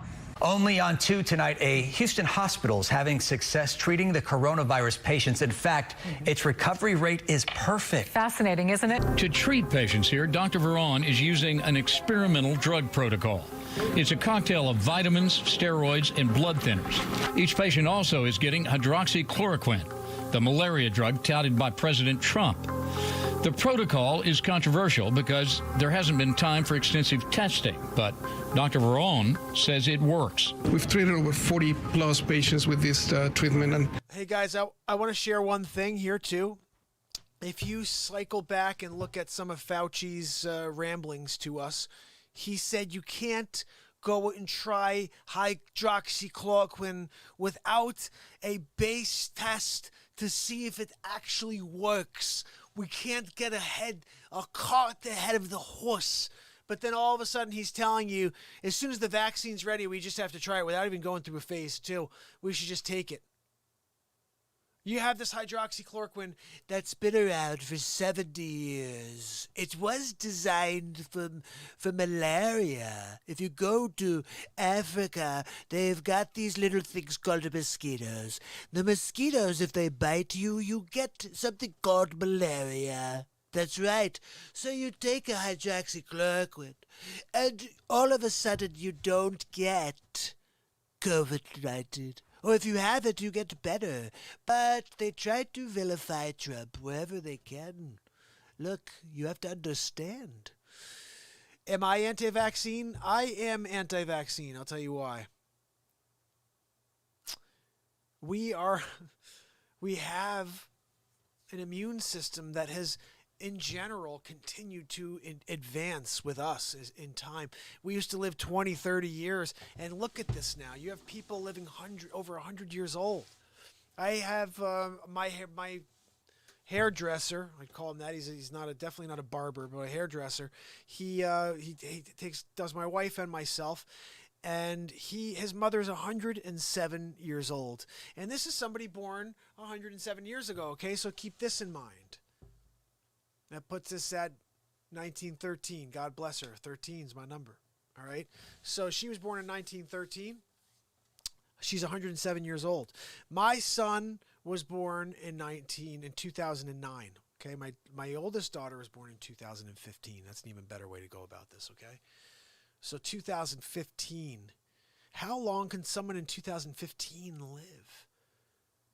Now, obviously, you have to keep something in mind. All this genetically modified food, we should get Maryam back on. She's coming back next week, guys. Maryam is coming back on the Real Talk program to chat. By the way, Democratic switched to Republican.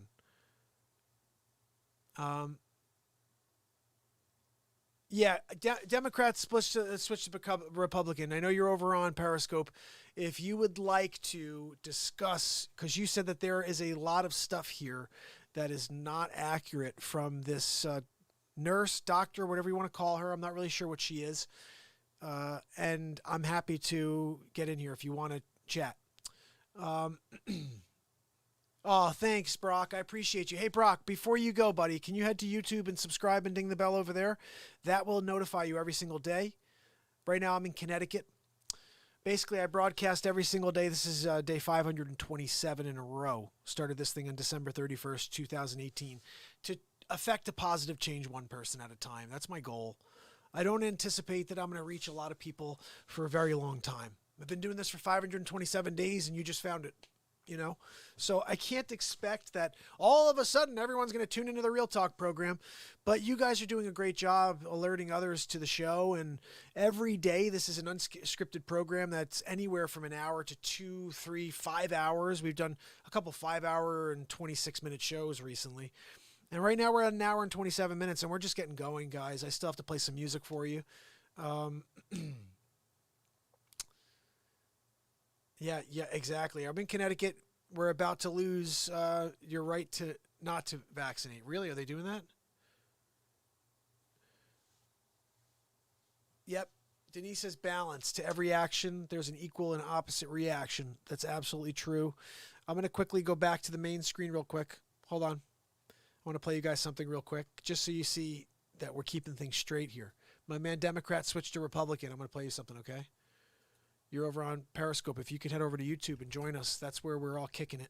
We'd love to see you over there. I got Dag, I got Amma, I've got Denise, and there's 3 others kicking it with us over here right now. Let me play you something here. Trump on hydroxy. This is when Trump decided to tell the world he's taking hydroxychloroquine, just as a precaution.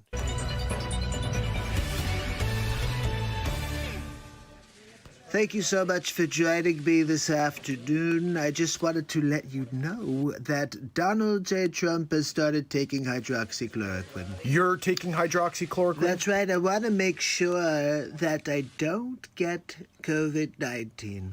You know, we do have these amazing, phenomenal new computers that Apple made for Trump, and they're working phenomenally. But I'm very, very concerned about the COVID-19 finding its way to Trump because it came into the White House last week. You may have heard about it. You see, Melania's home with Barron. We have young Barron there, and we don't want him to get anywhere near coronavirus. So I'm going to take hydroxychloroquine. I started last night, actually. I feel great. I feel really good. I don't know, really. The doctors told me my heart is enlarged and that it looks like it's the heart of a 79-year-old coal miner. So not looking too good besides the hydroxychloroquine. The benefit is I also won't get malaria either. He's not going to get malaria, at least. Oh, my goodness, Trumper. You got to laugh at the Trumper, right? I mean, he's just got so many crazy things going on. Yes. Okay, so look at Dem. Dem switched to Republican. Dag, do you know this guy, Dag? Dag, you probably know this guy.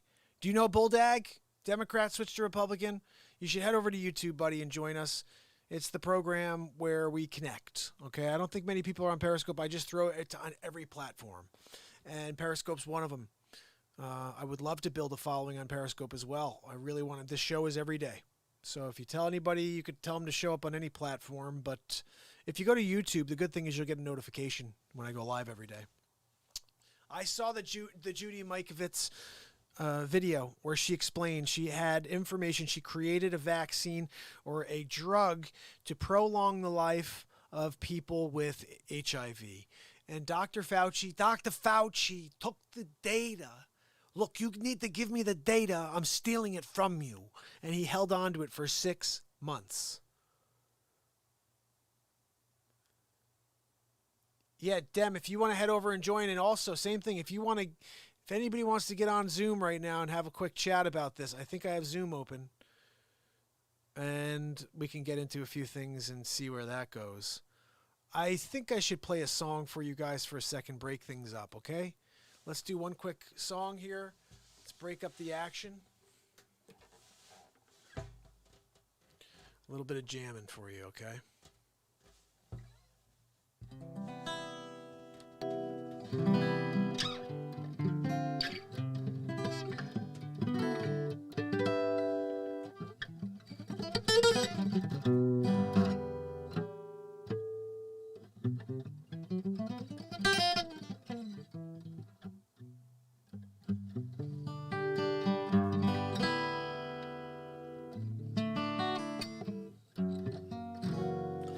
Try to play this with I'm a machine, my man.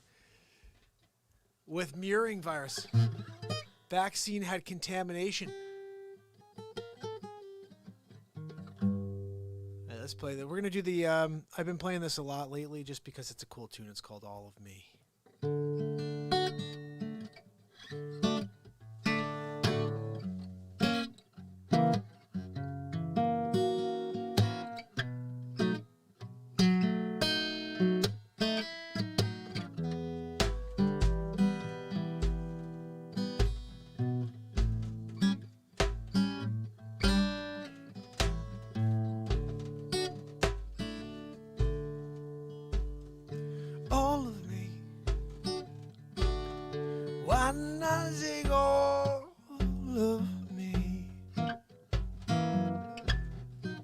Can't you see I'm no good without you?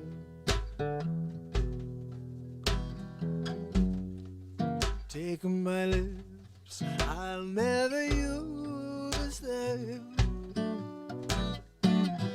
Take my arms, I'll never use them. Your goodbyes left me with eyes that cry. How can I go on without you? You took apart that once was my heart. So come on, take all of me.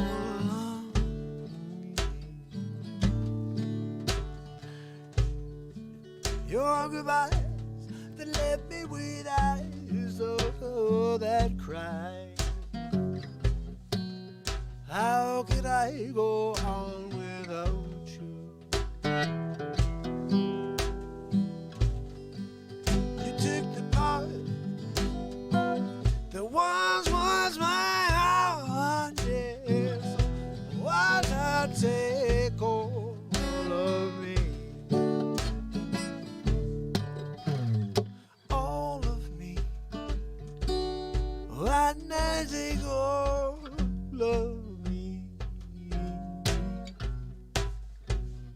How can I go on without you? Take my arms, I'll never use them. Take my lips, I'll never use them. Oh,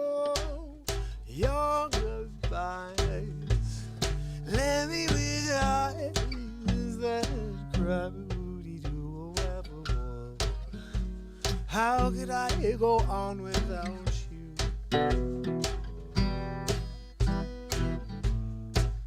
You took my heart. Once was my part. Yeah, yeah, yeah. So why not take all of me?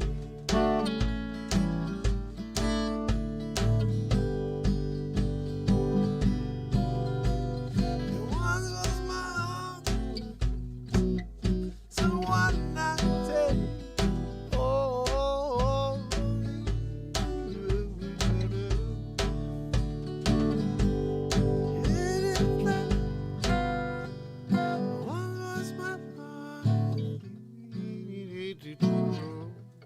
So why not take all of me?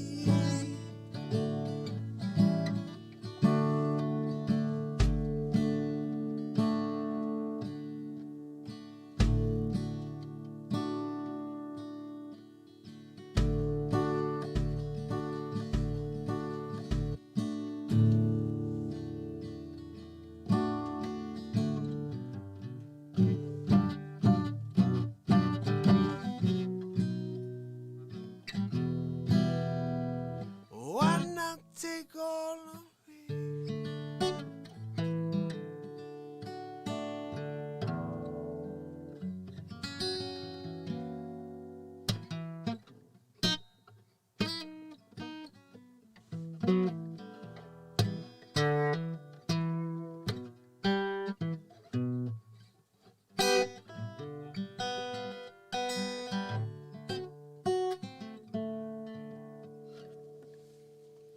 Yeah, what the world needs now is love, sweet love.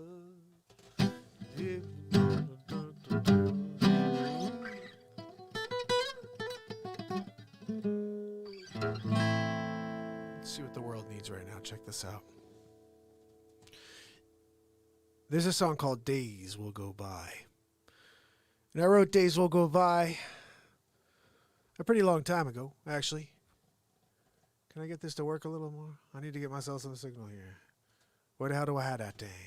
How's it going over there? Whoa, my heart, so why not take all of me? Whoa, whoa, whoa, whoa. Is that better? It's better for me. I hope it's better for you too, guys, because I can hear myself finally. Finally, we're going to get into it. Because when I can hear myself, and you can hear myself, then that's a good time.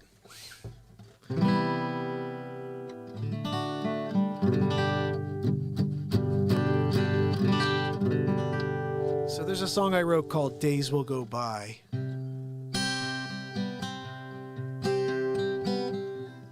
I need you guys to hear these lyrics because they're extremely powerful. I'm going to just tell them to you up front so you hear them, and then you listen for them. This is how it goes.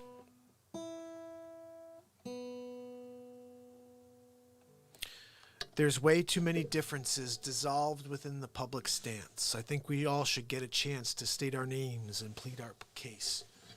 I've lost the one ability that came to me so naturally within this depth of clarity. I hope to find that moral victory.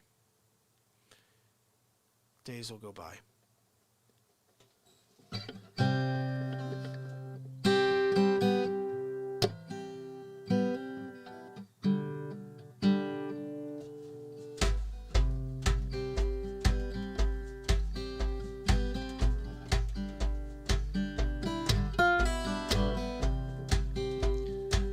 Home on the range. Here I would stay.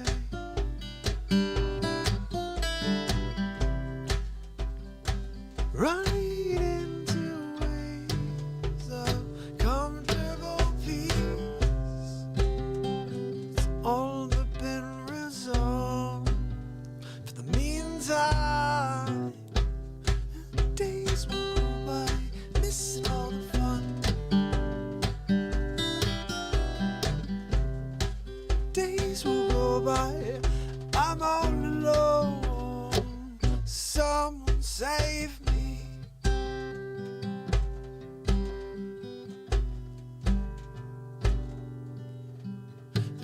Too many differences dissolve within the public stance. I think we all should get a chance to state our name and plead our case. I've lost the one ability which came to me so naturally. Within this depth of clarity, hope to find that moral victory.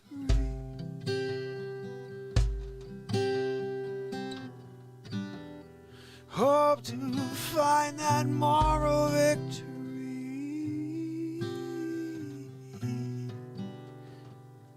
Days will go by.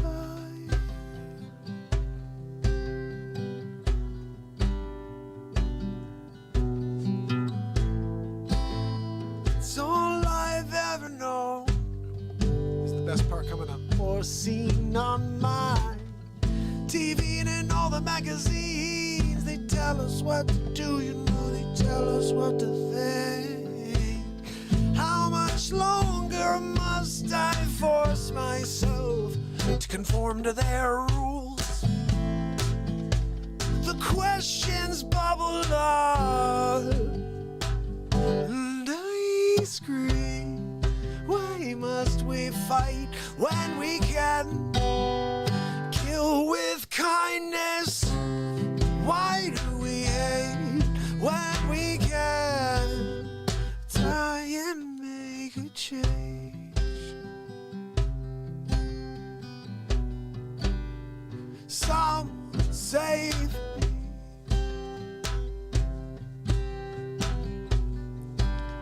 We're gonna go back to that part again. It's all I've ever known or seen on my TV and all the magazines. They tell us what to do, you know, they tell us what to think. How much longer must I force myself to conform to their rules? The questions bubble up, and I scream, why must we fight when we can kill with kindness? Why do we fight when we can try and make a change?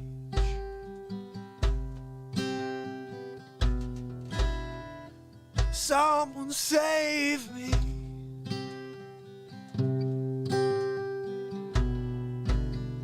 Someone save me. Days will go by, missing all the fun.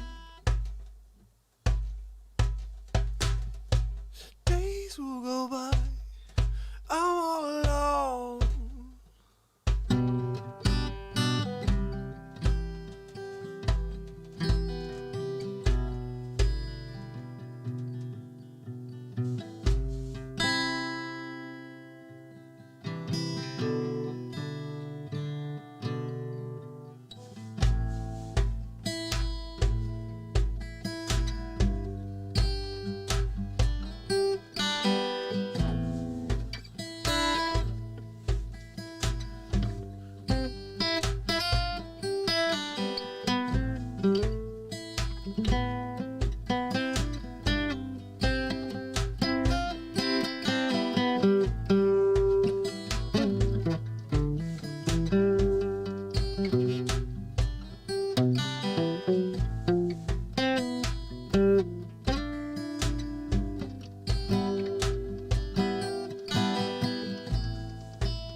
Days will go by. There's way too many differences dissolved within the public stance. I think we all should get a chance to state our name and plead our case. I think we've lost the one ability within. That's not even the best part of the song. The better part of the song is when it goes to. It's all I've ever known or seen on my TV and in all the magazines. They tell us what to do, you know, tell us what to think. How much longer must I force myself to conform to their rules? My questions bubble up and I scream, and I scream,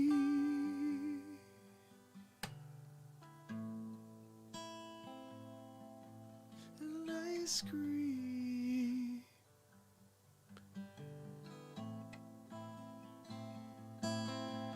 I scream.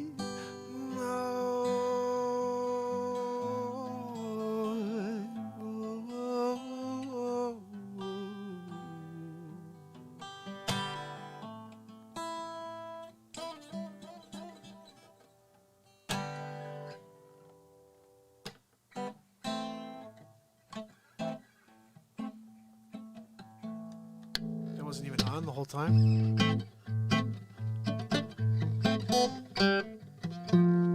No, so wait a second, you didn't hear any of that? Was this even on? Did you guys hear this at all during the whole song? It should have been on, right? Because we had this going.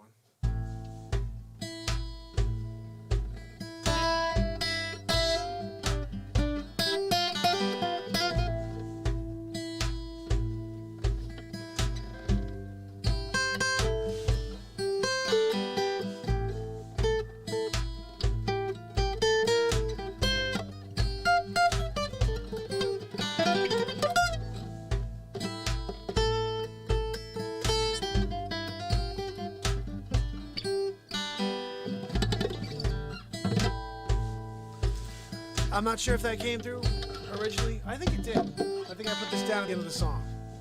And if that's the case, then we're good to go. Got that beat going in the background. I'm gonna get you with this sound for you down, down, down. Yeah, yeah, yeah.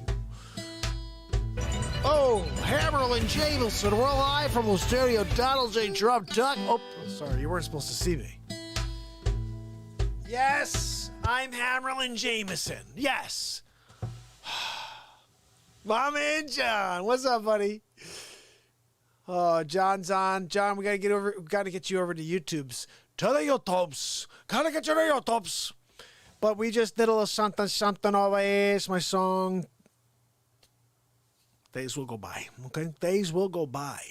We'll get past this, okay? But how about that line? There's way too many differences. And then it gets to the other part. It's like, it's all I've ever known or seen on the TV and all the magazines. They tell us what to do. They tell us what to think. How much longer must I force myself to conform to their rules? The questions bubble up. And I scream. Why do we fight when we could kill with kindness? Why do we hate when we could try to make a change? Someone save me. I wrote that in 1999, maybe 2001. Days will go by. I wrote these songs because they were real talk, and they were songs that had to be let out. And yeah, it took 15 years of breathing in order for them to make sense.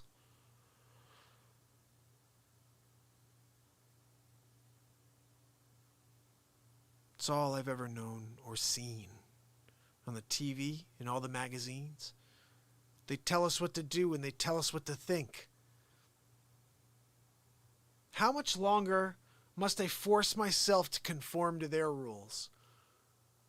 My questions just bubble up and I scream. Why do we fight when we can kill with kindness? Well, hello? Why do we hate when we could try and make a change? Why? Why would you hate when you could try to make a change instead? Why wouldn't you try? Why wouldn't you, like, aim for it? No, I want to aim to hate instead. I want to create more division because we didn't have enough of that prior to us, generations before. Let's just recreate it, regurgitate it. And it's not your fault. It's the media cycle. It's the Democrat agenda. Sorry, it's true. Divide and conquer. Who said that earlier? Someone said divide and conquer. I think it may have been Democrat. Our new guy, Democrat switched to Republican, said Connecticut is planning to take away religious exemption. I didn't realize that. What else he says here? Where are you, buddy? How do you know all this if you know about Connecticut? I didn't even realize you were on and that you know that because you may be from Connecticut. If you're having a good feeling about what is happening in our neck of the woods here, which bottom line is this, buddy, I always say I don't have a dog in the game, but I definitely would never vote for Joe Biden. I'm sorry. There's no freaking way ever I would vote for Joe Biden. He's a creep. He's now been accused by 9 different women, and everyone pretends that he is like a good guy. Don't get that one at all. And are we even on right now? Yeah, we're on right now. Over on Fache. I'm just going to turn this down here so we can get on. Oh, is it over here? There we go. Yeah, so bottom line is this. I do have a dog in the fight. My dog is this. America. Yep. My dog in the fight is America. I don't know if there's a fly. I just feel like I'm getting bit by something in my freaking studio. So I'm going to have to throw... I got this fly swatter the other day that you throw batteries in, and it's supposed to kill flies. That's the only killing I ever do is flies. I don't like flies. You don't ever come in my house. I will pull your wings off and watch you crawl away. All right? I don't like flies. Sorry. So one thing I just cannot handle, and I will take down like it's my job. I'll just walk around and be like, shoot Miyagi'd! I do a Miyagi like at least once a week. At least once a week, you'll be like, what's Mark doing? He's just walking around the house like eyeing crap out. I'm like, shot! Got him! And then I go like this. You always go like this. Oh, he got away! I had him right there! I Miyagi'd him, but then I didn't crush his soul. Did not crush soul. If you want to kill, you have to crush soul like Dr. Evil do with Putin. Did you see my bit? Not sure I play it for you night. We do now. Okay? It's a very good one. This is Donald Trump. Actually, it's not a Trumpy. It is a Dr. Did we do a Dr. Soros here? I believe we did. Yeah, we did do that one. Can't play the same bits over again, guys. We got to do something else. This is pretty funny. Did you hear about this? Norm Macdonald taking credit for Donald Trump. Check this out. Yeah. So I took that job with Donald Trump, right? Yeah. And he says, hey, give me some funny. So, hey, how about calling it the flu on? Hey, you really like that. Hey, and then I said, I got another.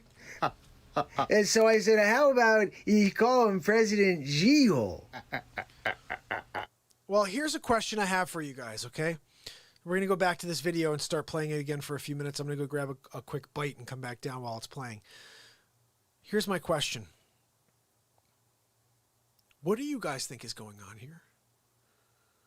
What do you think is really happening? Do you think that we had a failed impeachment attempt that was ushered into a pandemic and then now into a race war? And then we have something coming on next in 2.5 weeks. I already said this. June 27th. Mark it down. June 27th, something's happening between the 23rd and 27th. Something major. And if you could believe this, it's just as shocking and thought-provoking and Trump, anti-Trump as everything else we've seen this year. I don't know what it is. I have no idea. But systemic racism, America racist, all people racist, had a president that was black just for 8 years. But now all of a sudden, everybody's racist again. It's interesting how that happens, right? Nobody's out there doing it during the 8 years that he was there, right? Everybody loved Obama. You know how much fun he had with the pressers? People loved Obama. Hey, how you doing, Tom? We'll go out on the golf course later. And I'll take that $5 back from you again. Creep. Dag, right? I mean, I'm just saying, like, it's serious. And I have a theory here that we are going to be just tortured until November. They're going to torture us with garbage. Just event after event, guys. They're just going to be like, oh, okay, they're starting to lose their connection to that thing. The race war is going to stick around for a while, guys, but I'll tell you what. Listen to the words I just said from a song in 2001. Days will go by. They will. And it's all I've ever known or seen in the TV and all the magazines. They tell us what to do. They tell us what to think. How much longer will we conform to their rules? And how many questions are bubbling up in your mind? I got them left and right for the first time ever. You know? I'm serious. Like, first time ever, I'm asking a lot of questions. And I wasn't concerned about it until I saw how much they're steering us into a oncoming train. It's unbelievable. You know what's going to happen here too, and this is kind of sad, but also a good thing, is we're going to lose some people. You know, look, I'm not, and I thought about this just today, actually, of all times. This is a show where it's an all-inclusive show. I'm here to connect with the planet. This isn't a Republican-Democrat thing. We're all one. I like that you have an opinion. I want you to think something different from me. I want you to like somebody different. That's fine. But I want you to get the facts. I want you to hear the truth, and you're not getting that right now because both parties don't believe that if you heard the facts that you'd be biased. They don't believe that you'd actually be able to make an educated decision, that you'd be forced to one direction or another if you actually heard the truth. And you know what? They're probably right, but maybe not.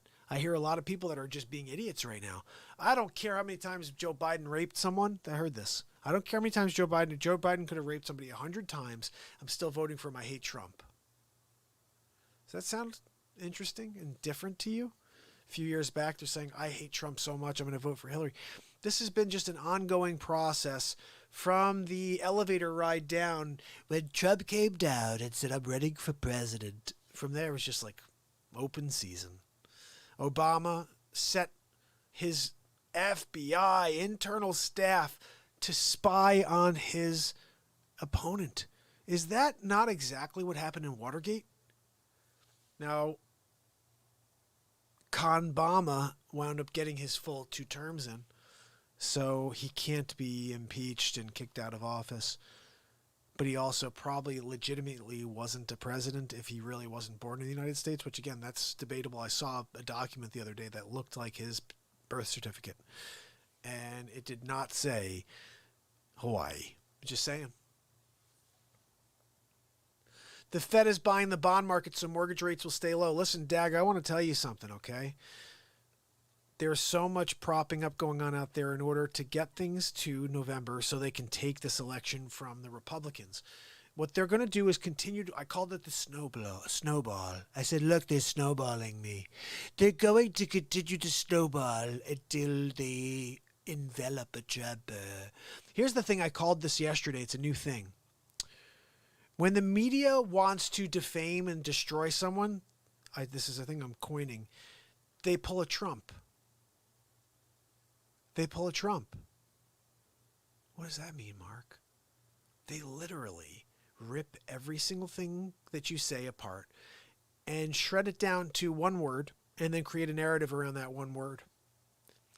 I've heard the craziest things in the world. I've heard people say that he's racist. I've heard people say that he's xenophobe, and I look at it and I'm like, it's such BS. I've seen the guy, and you know, one that I put to rest myself, okay? Trump's an anti-Semite. Okay, let's just go over this one real quick. Genius. Trump is an anti-Semite. Trump is Hitler. That's another one I see a lot. Trump is Hitler. Trump is anti-Semite. Okay.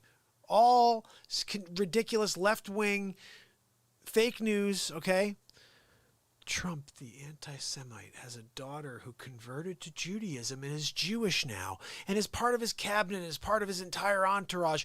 She's Jewish now, but he's an anti-Semite. Yeah, I'm pretty sure I wouldn't have let her convert if I had a problem with the Jewish religion, okay? I don't care, okay? If my daughter's happy, I want her to be happy. You want to convert? Go freaking convert. I don't care, okay? Stupid. Oh, he's an anti-Semite! Oh my God, go and keep drinking the Kool-Aid, man. Go keep drinking the Kool-Aid. It's unbelievable. I want to do a Kool-Aid commercial, and it's like Biden over there, and you got all these people who are like, and then you see Biden touching someone's butt, and he's like, yeah, I'm smoking Joe Biden. And they're like, no, he didn't do it. On camera. Oh, look at this little, there's stuff. He's like kissing little babies on the mouth, and the dude's a creep. I feel bad for him, in a way. I'm like, you couldn't get anybody. Why didn't you put Bernie in there? It would have been a fight. It would have been really good to see. Like, oh, I'm going to go against Trump. I'm going to beat Trumper. Did you see Joe? Look at Joe on the YouTubes. Go to YouTubes. I was doing a great Biden impression, and we didn't really get to do it as much anymore. This would have been, we would have had a lot more of this if, we would have had a lot more of this if it was one of those things that Biden and, if Bernie didn't give up so easily. Bernie's I can't believe he gave up so easily. Check this out. Well, I'm very upset. I was doing really well. Now I'm not doing well at all. Well, I think my Aunt Judy did it best. She said that I was the best candidate. Did you always know that you'd be good at this? Well, I was thinking that I was very good when it was hot outside and when the sun was beaming down on my head. Oh, I want to ask you, Joe, would you ever say that you would cut Medicare and Medicaid for all? Did you ever say that, Joe Biden? I would never do that. I would never cut Social Security ever. My Aunt Judy would never let me. Well, I'm going to tell you, if you listen to me, I'm going to tell you exactly what you can do. If you go to YouTube, you ever tried to do it before? Of course not. Did you ever say that before? No. Check out the YouTubes, and you can find everything that Joe is talking and saying he didn't do. I've been doing it since 1947. I was the first guy to help. I was the last guy to help, and in between I helped as well. You just be honest. Would you ever be able to do that? I'll be the best hall monitor you'll ever find. I will be the best. I have the best base. All my people love me. I want to get Joe Biden in there. I won every single election. I don't even know how. He doesn't even know how he won the election. That should tell you right there. Have you not seen some of the crazy footage out there? Like, did you not see this? This is probably one of the most ridiculous things I've seen to date. And I don't understand why people even, this is what caused the race war. Okay, and then they reversed it immediately. Check this out. Haberl and Jameson live from the studio. We have an exclusive from Joe Biden. It's a Trump commercial. Now, look, I know I've been saying things a little awry lately, but I have one statement for you today. I'm standing on my record. My record for being a racist, lying Biden. That's right. Now, look, poor kids are just as smart as white kids. 4 different people are going to be smart. And look, if you got questions about whether you're going to vote me or Trump, then you ain't black. What did he just say? I could say whatever I want and people will let me get away with it. Sleepy, sneaky, sleazy Joe Biden. Lying with Biden. That's right. Look, final plea. I'm Jill's husband, smoking Joe Biden. I'm running for hall monitor. Give me a look over. You don't like what you see, then vote for the other Biden. I'm standing by my record, and I'm going to beat Joe Biden. I'm Donald J. Trump, and I approve this message. I love that. I created the first Trump commercial of the year against Biden. It was based on that stupid comment. Look, if you have a question on who you're going to vote for, whether Trump or me, then you ain't black. Would you hear him say that? I was like, what the hell is that crap about? And no, incomplete. This show is an open forum. I make fun of everybody. Mostly I'm actually doing Trump when I do the face swaps. But lately we're working in a lot of other characters. Of course, we have Sleepy Joe Biden. Of course, I'm in there. My Aunt Judy. My Aunt Judy told me to run for Congress. Joe, you're running for president. I am? Yes, you are. Holy freaking cow. Oh, wow. Dag says, do you remember Bernie Sanders supporters saying that they would burn down Milwaukee where the DNC convention will be in August? Is that going on tonight or something? What's going on in Milwaukee? Are they burning down the house there? I haven't been watching too much of the news. I'm just out here delivering it. Dag had this great bit. We're going to get back into it right now. This is Coronavirus Unleashed right here, the real story. What we've learned so far is that they're basically killing people. Not all, but some of the inner city hospitals are killing people. And it's just scary because you think you're going to the hospital to be helped. And they are using you to rise the numbers. And also on top of that, if you look at it, most of these people didn't even have coronavirus. They're changing over the information post-mortem. Also, even while they're there, 2 tests. I saw this. She showed this. 2 tests, negative. And on the top of the screen, it says positive. That's crazy. Let's see what this is here. Okay, Dag? I'm going back into it. Let's hope this works. Yes! Here we go. We haven't had a single complication. So far, he says, none of his patients have died. This is time of war. There is no time to double-blind anything. This is working. And if it's working, I'm going to keep on doing it. What we're finding clinically with our patients is that it really only works in conjunction with zinc. So the hydroxychloroquine opens the zinc channel, zinc goes into the cell, it then blocks the replication of the cellular machinery. You're prescribing it, and it is working for COVID-19 patients. Every patient I've prescribed it to has been very, very ill, and within 8 to 12 hours, they were basically symptom-free. And so clinically, I am seeing a resolution. That mirrors what we saw in the French study and some of the other studies worldwide. But what I am seeing is that people are taking it alone by itself. It's not having efficacy. Okay. What can you tell us about any confirmed COVID cases that you've seen? Both in your home state and here in New York, what have you noticed about them, and what do their stats look like? Okay, so the real confirmed COVIDs that come in, like, you immediately know that they're COVID because they cannot, they can't breathe. They literally can't breathe. So they do need that non-rebreather mask, or their stats will quickly drop to 60s, 70s. You want to be at around 90 to 100. So they can't talk even. Some of them can talk. A lot of this is anxiety, but the problem with this is they were being told, the public has been told to self-quarantine, right? Stay home. That's a problem because these people could be getting early treatment. This clinical trial is emerging that appears to show that it decreases severity early in the game, before you end up hospitalized, before you end up on a ventilator. And they're not, because they're told to stay home. So now they're getting really, really sick, and they come in on an emergency status. They waited too long. If they didn't wait too long, they're easily treatable. And easily treatable, you feel, with some of these treatments, like 100%. zinc and hydroxychloroquine and It's working. I mean, it's been proven to work. There's a doctor, I think, in Texas that's using that protocol and a shot in the butt, of antibiotic shot. I don't know exactly which one she was using, and she's successfully treating. And she was saying that the pharmacist now is calling her every time that she prescribes, the hydroxychloroquine, and asking what the diagnosis was of the patients in order to give it to them. I'm like, that's a doctor-patient relationship. So the pharmacist, I guess, was told to do this. And, in New York, the governor said, pretty much put a ban on it. So why? What made him, a medical professional now to make these decisions and intrude on the doctor-patient relationship? I think I know. I've seen it. They want a vent. He wants to be right. They requested all these vents. They want to use them.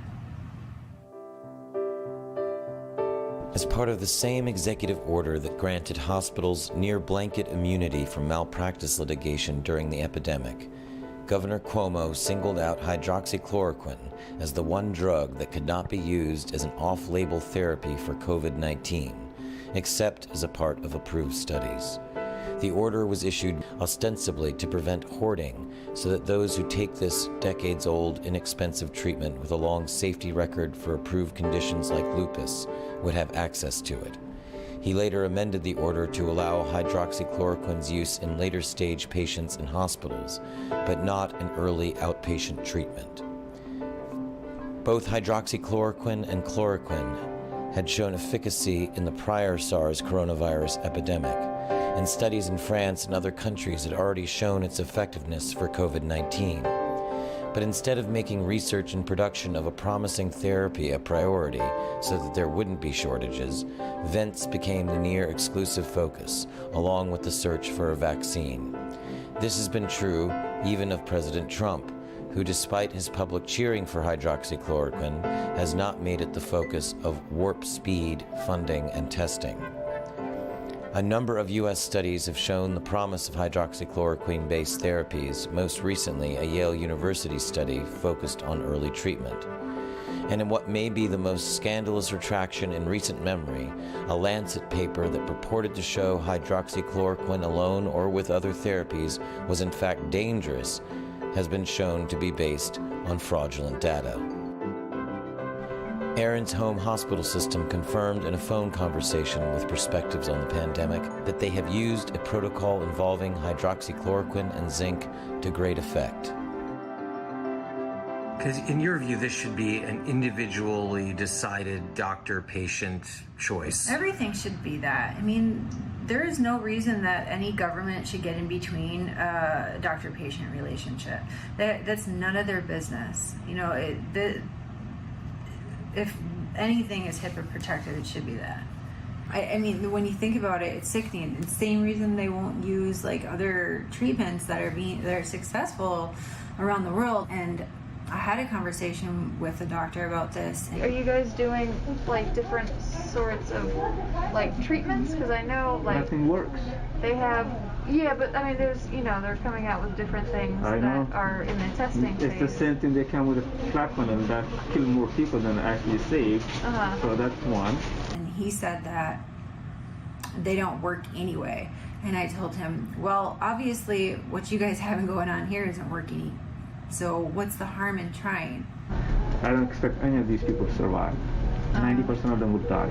I mean, it's just maintaining. So I figured if it's assumed they're gonna die anyway, just try. Why not throw a few? Well, it's, you know, I don't know. That's always an issue in medicine, whether you should just throw things whether they're dying anyway or not. But if you could find a cure. Well, I mean, there's no cure, so there's no antiviral therapy. The only way to do it is cure. But there's no treatment, I should say. Rephrase. Treatment. You could treat it, but you know, you have to have some scientific basis for whether these things are working or not. And just throwing everything at them, you could make them worse. So worse than death. Worse than death. Well, we said 90%, maybe that 10%, maybe they're true. I don't know. Yeah. So.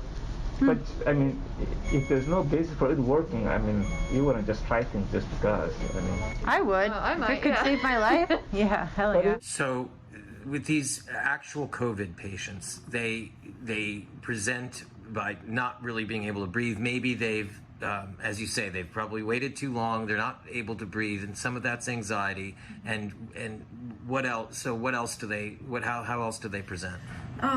So their lungs, if you look at their x-rays, you can immediately see that these patients are affected by COVID because they're white. Their lungs are white. And the secretions are really, really thick, mucousy, and white. And that's what the photo or the x-ray of these lungs look like. And what does a white lung mean? What is that? Is that mucus? Yeah, in the lung? it's coated. It's almost like their lungs are coated. So that makes it hard to obviously transfer oxygen into the bloodstream. And so they've got very mucousy lungs. And how do you deal with that? Is that what hydroxychloroquine and zinc do? Or? I mean, those treatments are for beginning stages. Like once you get to the stage where your lungs are looking like that and you're having a lot of trouble breathing, there are proven treatments that have passed the 3 trials in Asia through Dr. Chang. He's a U.S. board certified physician. Is this like extremely high dose IV vitamin C. He's successfully treating people with that. And what that's doing is it's giving your body, essentially your lungs, like the power, the antioxidant power to kick it out, while you can be getting IV antibiotics to be treating this and getting rid of it. But they don't want to have anything to do with it here. What they want to do is just throw them on a vent and sedate them. Yeah. Have you done the high dose IV vitamin C that's successful in Asia? That doesn't work. Really, the other stuff doesn't. People are trying all kinds of silly stuff. There's no scientific basis for vitamin C to be working here. Well, that Dr. Chang, he was the one that it went through that high dose. I'm talking super high dose IV vitamin C. That's super antioxidants. Helps your body fight that. Yeah. It passed three trials. And it's being effective. It's just weird how like everybody just like shuts it down immediately. Because it's the vitamin C story has been around for a very long time. Oh, that's weird because I take it daily and I haven't been sick. You may just have good genes if you're not getting sick. I don't think it's from vitamin C. You may just have good genes. So how quickly if you have a COVID and a COVID rule out or a non-COVID right next to each other on vents, will the COVID patient die more quickly than the non-COVID patient? If they're on vents, no. They're both the same at that point. Yeah. Really? Yeah. So even though the COVID patient with the, presenting with a very mucousy lung, I mean, are their lungs filled or they're just coated? I shouldn't say that. I'll take that back. It really depends on the person, how healthy they were before. That really determines how long that they're going to be able to sustain the paralytics and sedation and multiple different just procedures. Even when you're like sleeping or you're like knocked out, sedated, and they're putting you through like these central lines that they're putting in and trachs. They're doing trachs. Even though they're practicing, essentially. Your body knows what's going on. It's still going through trauma. It's very traumatic, even when you're under. That's why surgery, it takes a while to recover from, because you'll feel it for, how long do you feel that if you've ever had a surgery? And so they're putting their bodies, through horrible things, and that's adding more stress. It's killing them. Yeah. So the guy that pulled out his tube is really unique, because I saw him from the minute he got to our unit, and I didn't agree with him coming to the ICU.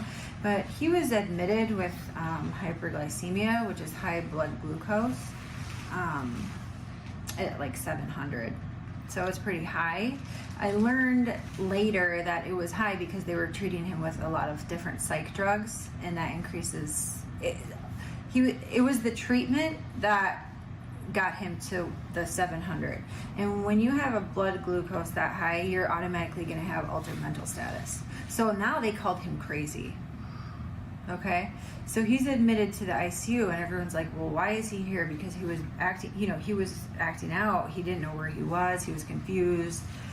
And I went in there, and he wasn't my patient, but, we help each other. And I went in there and I tried to talk to him and calm him down. Like, hey, he's just like, I just want to get out of here. I want to get out of here. He has soft restraints on, so they restrain everybody. We have soft restraints on all of our patients, the majority of them, for sure.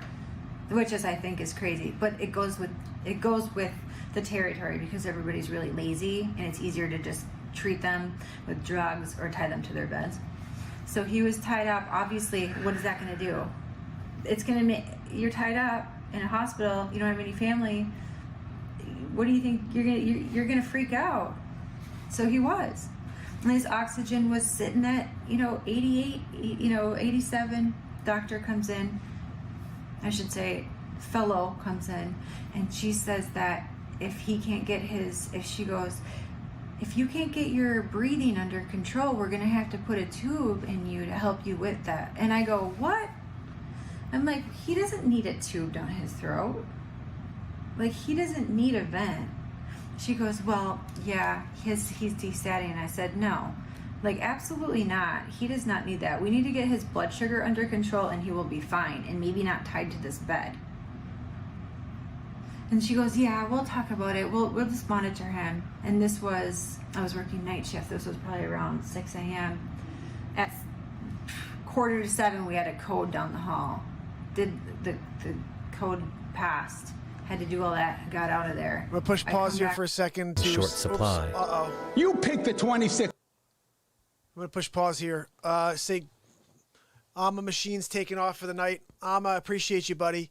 Let me go over to the main scene. Haberlin Jameson live from the studio. We have an exclusive. Haberlin. Amma, appreciate you coming on again, brother. I will see you tomorrow on the next Real Talk. And, guys, we're going to continue to get into the stuff that nobody else wants to talk about. In fact, what I think we're going to do, since that just loaded back out, is we will get back into that again tomorrow. I'll finish off the rest of it with you. But very interesting stuff there, and just the idea that they are leading people to their death is just unbelievable, and it's sickening, and nobody's holding them accountable. That's the thing that's worst, probably the worst thing about it. No one's holding them accountable. It's a shame.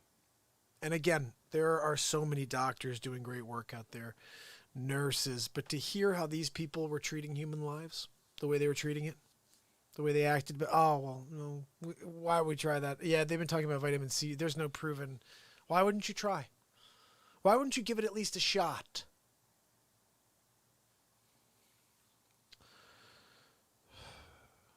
It's a frustrating thing when you assume everybody out there has a heart. You assume everybody out there cares about their fellow man and woman. But the facts are, there's a lot of crappy people out there, guys. And I'm doing my best to help you navigate it. So make sure you tune in tomorrow. I will see you. Everybody get some rest. I appreciate you. Get some music in tomorrow night. Some more Real Talk, inspiration. And what's next with Celebrity Impressions? Who knows? I'll see you tomorrow. It's Mark Pyers. And it's Real Talk. Have a great night. Thanks again, guys. You rock. See you tomorrow.